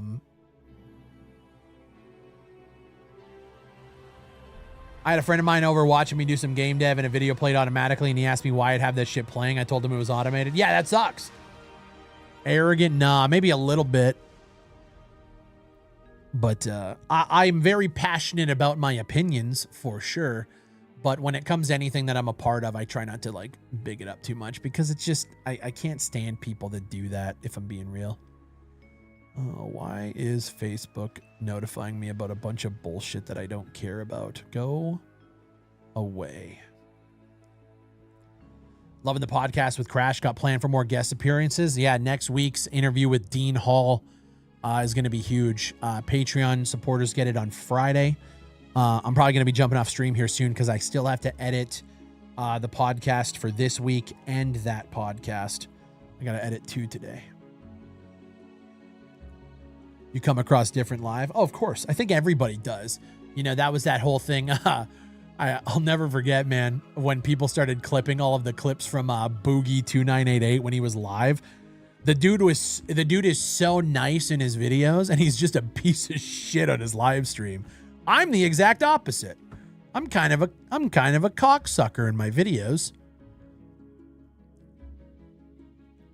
What changed your mind about interviewing Dean? Dean reached out after I did my publisher video where I talked about some of our publisher offers and stuff like that. And he reached out and he was like, dude, yes, let's fucking do it. And I was like, you know what? Sure. Why not? Yeah, a little bit. I'll own it.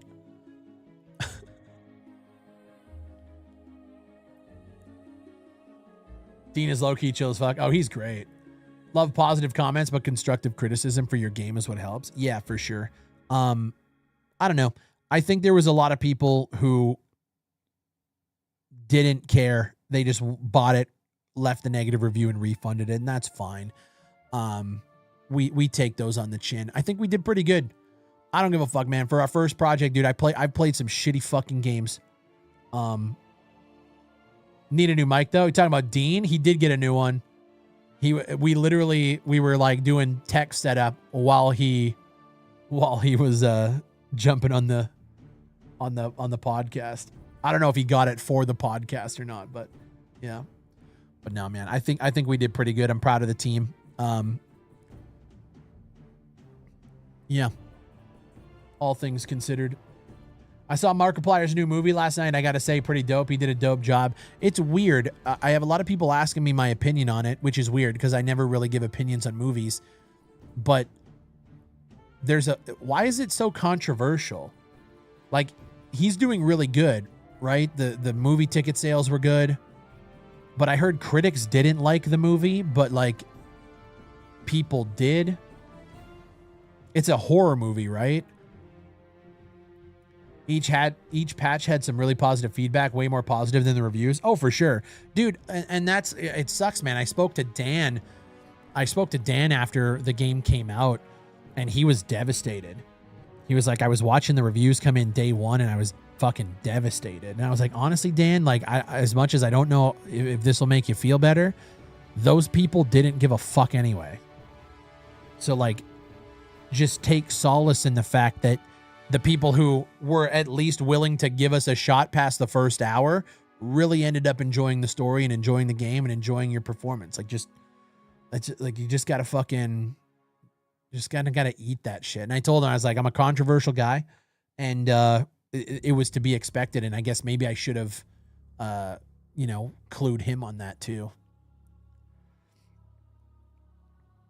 It's just a classic case of the industry being against the popular independent creators that are blowing everyone else out of the water. Yeah, that's true. That's probably fair. My buddy Valdis turned me onto your videos a while back. Now I watch. We watch most videos together on his days off.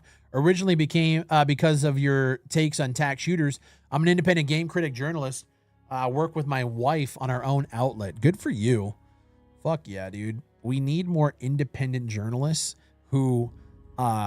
I will say this podcast this week is a lot of things we're talking about today. The one thing that I'm finding more and more is when I was coming up in the YouTube space, a lot of it was you had to be first out the door. So when I was working full time, I would come home on my lunch break, record, edit, upload, make the thumbnail, and put a video out within an hour.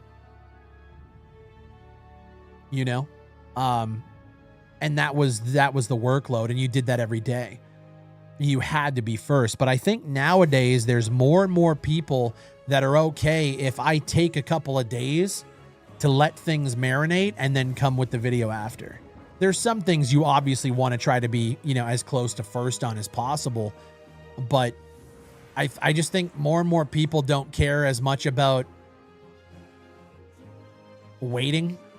They just want to hear the opinions of whoever they're watching. And I think the IGNs and the Kotakus and the Polygons, they're still in that clicks pay our bills. So they have to be first. And they have to say nice things so that they keep that access, you know? And that access is what allows them to be first and then get the clicks to pay the bill. So, yeah, I don't know. I'm waiting for gaming journalism, like in the mainstream, to die. That's what I'm waiting for. Because it's going to happen. So, good for you for doing independent. That's the route. YouTube short to update community to say you're on it. Wait for the video would be cool. But yeah, I'd rather wait for a good video. Well, and on top of it, I like also talking about the community reception to whatever the news topic is. I think there's value in understanding what the consensus is, right? Where if something happens and I make a video within the first hour, A, I'm rushing. B, we might not have the full story. And C, there might be a lot of takes that you can gather from potentially looking at Twitter, and a different angle comes from somebody, and then you can use that to piece together just a more valuable outlook. And I think people understand that now, which is a good thing, because fuck legacy media. Can't wait for tomorrow's Nintendo Direct. Yeah, they just announced that, right? Nintendo Direct? The partner Direct tomorrow, right?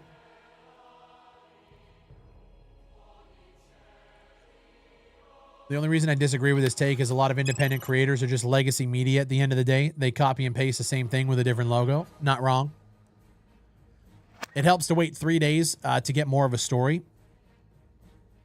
Yeah, and I hope that we don't lose that as YouTubers, that we're allowed to wait. Because it's been a nice change.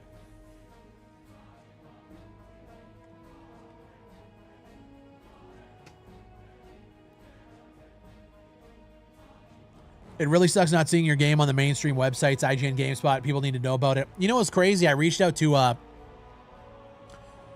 Jake Lucky. He had put a tweet out last year saying, hey, if there's any independent game developers who are working on cool projects, you know, hit me up. And I hit him up, and I never even got a response. And I've seen that guy push some terrible fucking games. We just watched his game showcase. There was a lot of good ones there, but his Twitter has pushed some shit. I don't know, man. I just I reached out to a lot of people, you know, and I know it doesn't look like it for some reason. It just didn't click with people, or it didn't click with creators, I guess.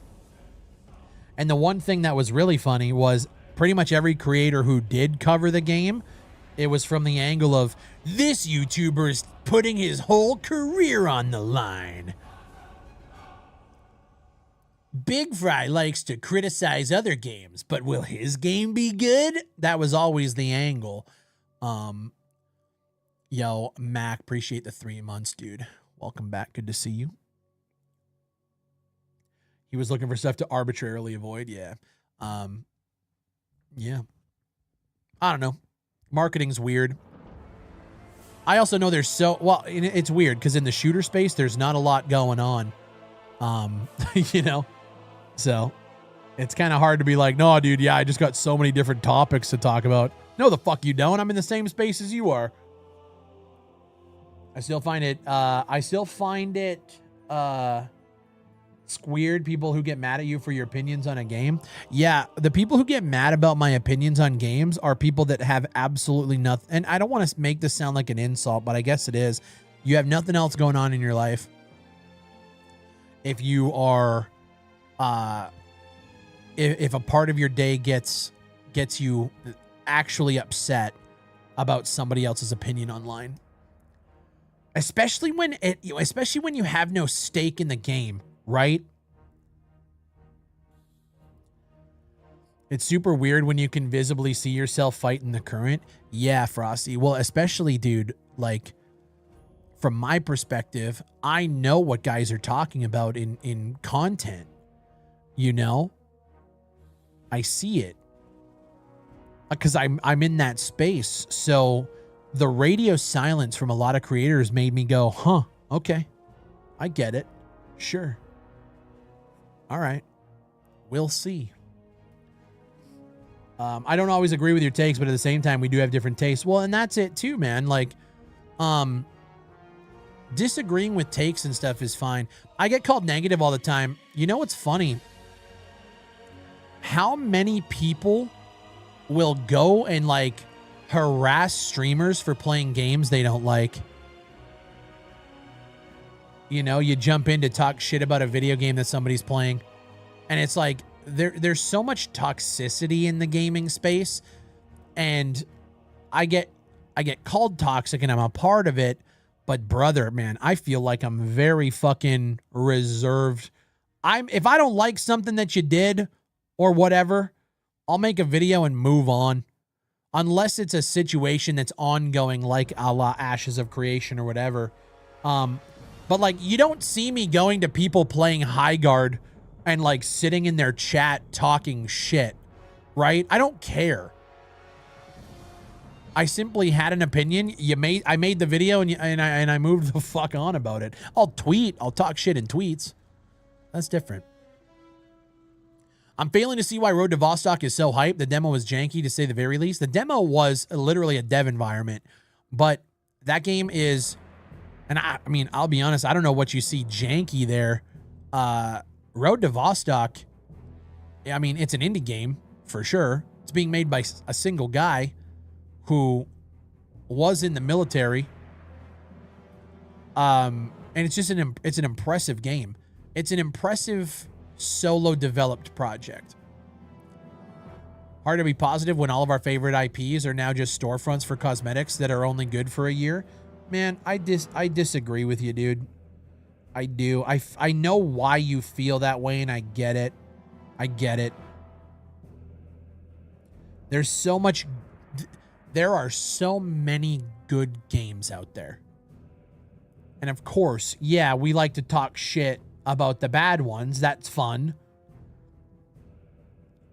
But, dude, there's so many good games out there. There is. If you're not a fan of Tarkov, there's ABI, there's Arc Raiders, there's a lot of good single-player games. Kingdom Come Deliverance 2, I think it's their 1-year anniversary today. Like, there's so many games. Now, if you're somebody who, if you only play tactical shooters, yeah, you're dire straits. Dire straits if you only play tactical shooters. But that's more a you issue than I think anything else, right? I do mean in the context of AAA. Oh, I can agree. Yeah, if I can be real, man, I think the AAA is dying. I'm hoping to understand, what is the one aspect about Road to Vostok that you believe is different or stands above other indie shooters? Oh, it's not just one thing. I don't think you can point to one thing and go, this is why Road to Vostok is going to win. Road to Vostok has an incredible environmental, like, I guess aesthetic, you could say. I like the setting. I like the what do you call it? The time period. I like the modern military, but it's not all about like drones and all that bullshit. It's modern weaponry. I like the survival elements of it, or at least what's on paper about it. The fact that there's things like fishing and other activities is cool. He's also very good at, the one thing that impresses me the most about the project is how you can go back to a video, a devlog of his from 3 years ago, and you can look at what he said he was going to hit for the year in terms of a roadmap, and he never misses. He has been as consistent as humanly possible, on top of the fact that throughout that process, he also rebuilt and ported the game to a brand new engine and still hit deadlines. So for me, looking at that, going into early access, that's somebody that I think I could literally throw, I could throw $20 behind it and go, yep, I fully expect that game to be done and finished and completed. He's just earned a lot of goodwill with the community, I think. Friday, you gonna be checking out Midnight in March? Yeah, actually, it was on the list of things to look at today. Because I put a tweet out that pissed some people off. I don't know. If you guys are into World of Warcraft, have you noticed that the marketing for the new expansion is all about housing? That's all I've seen is housing this. Look at all the stuff you can unlock for your housing that, housing this. And so I put a tweet out. I'm like, does this expansion have anything else but fucking housing? Like, what's going on? But I saw on their YouTube channel, something I didn't look at, is they actually have videos for, dungeons, raids, all the new content. So I was going to look at that today, but we're kind of going a little too long and my voice is starting to go a little bit. So I can't wait. 9 new dungeons. Yeah. So I got to get caught up with all that information. We might do that on Friday's show. And actually that might be a good Friday show because Burning Crusade Classic anniversary starts tomorrow. Maybe we'll do something like maybe we'll do a special MMO WoW stream on Friday. We'll see. When we finish in Red Dead Redemption 2, I know, Blackout. I know. I have to. I get it.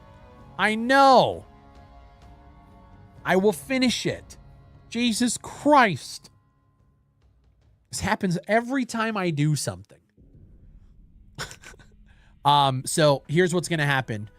Friday's stream in the afternoon, the multi-stream, is going to be a little bit of World of Warcraft talk, a little bit of MMO, and then a little bit of news, whatever comes up in the next couple of days.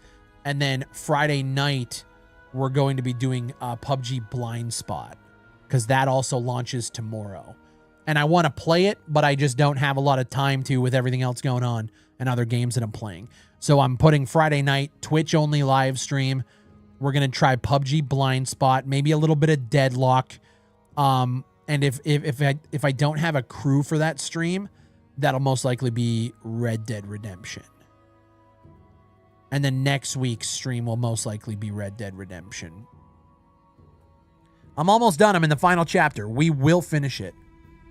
Speaking of MMOs, I went back to SWTOR for the first time in a while. Honestly, fucking insane how good it is these days. So much fucking content. Really? I haven't played SWTOR since probably 3 months after it launched. I grinded the fuck out of it.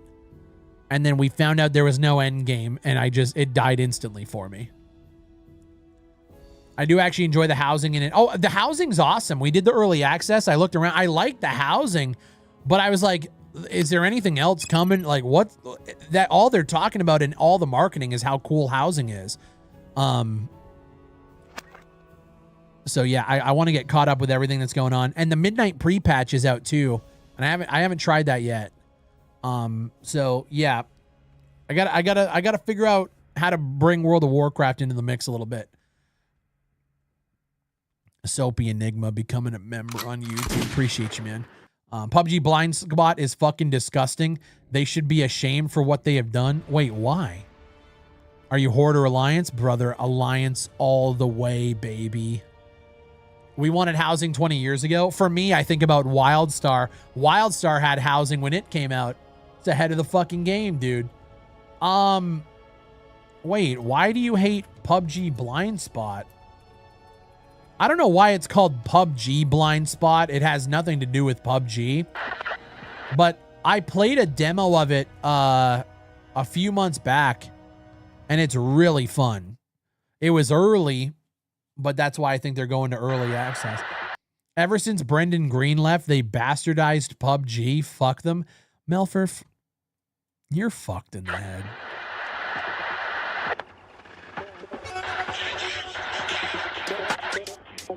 Mental behavior, vibes are major. They don't want no heat, they don't want danger. Serial sager, incense burner. Bars on the mic or make it do a turner. Respect earner, bombs looking like a gourmet burger. Scene disturber, vibe interpreter.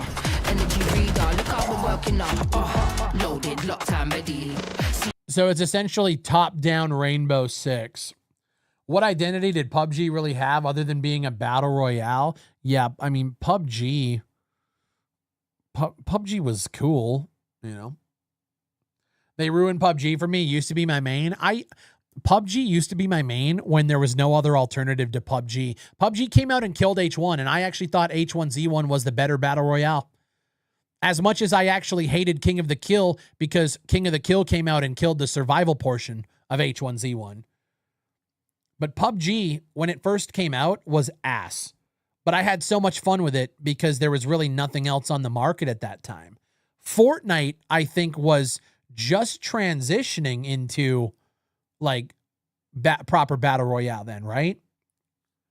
As soon as Warzone came out, we never fucking play. Yeah, exactly. PUBG was good because everything else was bad, right? And then, yeah, Warzone came out that actually had a proper smooth player controller, and I never looked back. Never. And then as soon as Warzone first did Resurgence on that map, like, it was over. It's fucking over, dude. Yeah, we keep it steady. But what I don't understand is why are there so many games that are being branded PUBG this, PUBG Black Budget, PUBG fucking Blind Spot? Wasn't the Calypso Protocol also in the PUBG universe? Clout, what are you fucking yelling about in my chat? Fuck. It's fucking over, dude. What are you yelling about? Oh, did you ban him? No, unhide him quick. What are you bitching about? Hold on, I got you. Unhide user on this channel. Fuck are you yelling at me for? Loosely affiliated to the PUBG franchise? Yeah, it's weird. But no, this game actually looks really cool. I want to try it out, see where the game actually got to. I'm contributing to what? He can yell in silence. If the next thing you say is dumb, you're getting put back in your timeout fucking bin. You sound like a fucking maniac. CRB keep it heavy, 1, 2 sip on the bevy. Ready, loaded, locked and ready. CRB keep it steady. CRB keep it heavy, 1, 2 sip on the bevy. Ready, yeah, bubble and bounce. The stimulating conversation. All right, brother. Get back in your hidey hole and fuck off, okay? Get him out. Fuck off, buddy. Yeah, this music isn't doing it any justice, dude. Always prepped and ready, deep with a baseline ready. I am the one like Eddie, straight to the cave and the SET, no Freddy. Born ready, loaded, locked and ready. What did he say? Oh, this dude's a fucking dude. Jump in my Discord and talk to me on mic. I want to hear your fucking squeaker. What I contribute is better than what everyone else is saying. Dude, get in the Discord. I want to hear you fucking squeak on the mic. CRB keep it steady. CRB keep it heavy. 1, 2 sip on the bevy. Ready, loaded, locked and ready. CRB. Yeah, this music is terrible. I'm just gonna watch this without the music. Probably because it did bad. Yeah. Hey, you motherfuckers. Yeah, no shit. Red, I actually don't have a chat bot for YouTube. I don't think it works like that. But the link should be in the description. What was that fucking guy's name? Clout. Brother, jump into the Discord. Jump into the Discord. Yeah, I gotta mute music sometimes. I might get fucking banned on YouTube from streaming. This game reminds me of Valorant meets Thunder Tier 1, if you remember that. Who just said in chat about XCOM? Because I just got hit up by the devs, and I think they're having a play test, not of XCOM. And I don't know if this game appeals to you at all. But they said it was a blend of like XCOM meets Jagged Alliance. It's a game called Warhounds. I don't know if you've heard of this.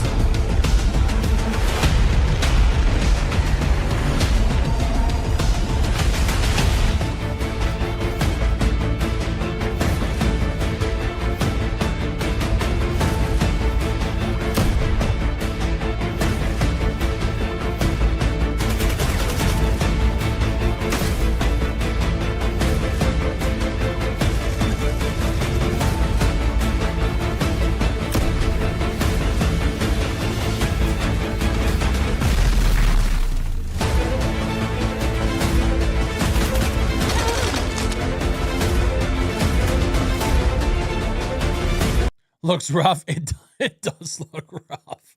Yes, it does. But cool concept anyway. There's a playtest happening 2026. Yeah, it does look rough, but maybe it'll be something in the future. I hope it doesn't launch this year. What's funny is this game is called Warhounds, and we also know that there's an FPS coming out called War Dogs. So that's going to get confusing, I think, which I think is hilarious. I totally forgot Menace comes out tomorrow in early access. Wait, Menace? Have I heard of, let's see, Menace on Steam. What is Menace? Oh, wow, a quiet trailer. Who would have thought? Oh, this looks a lot better. Is this turn-based or RTS? Oh, turn-based tactics. Let me just shut up. All right. That looks a lot better, actually. Oh, yeah. Oh, I get down with games like this. I wish games like this were co-op.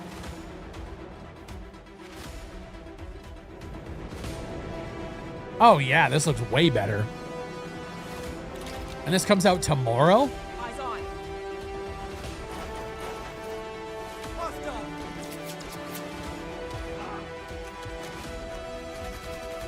Oh, it actually looks a little bit more large scale. Interesting.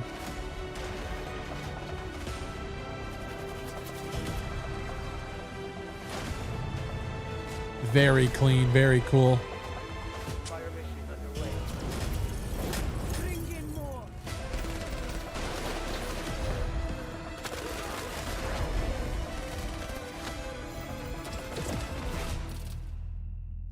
February 5th. Damn, that comes out tomorrow too, huh? Interesting. Cool. Early access. It will be in early access for a year. You know, based on that, I could actually see that, but probably a little longer. It's from Overhype. Yeah, Overhype Studios. Battle Brothers. Yep.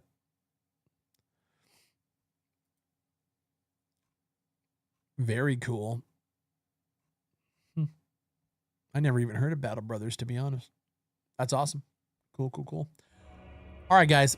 I think I'm going to call it there. Are you horny, individual human? What in the fuck?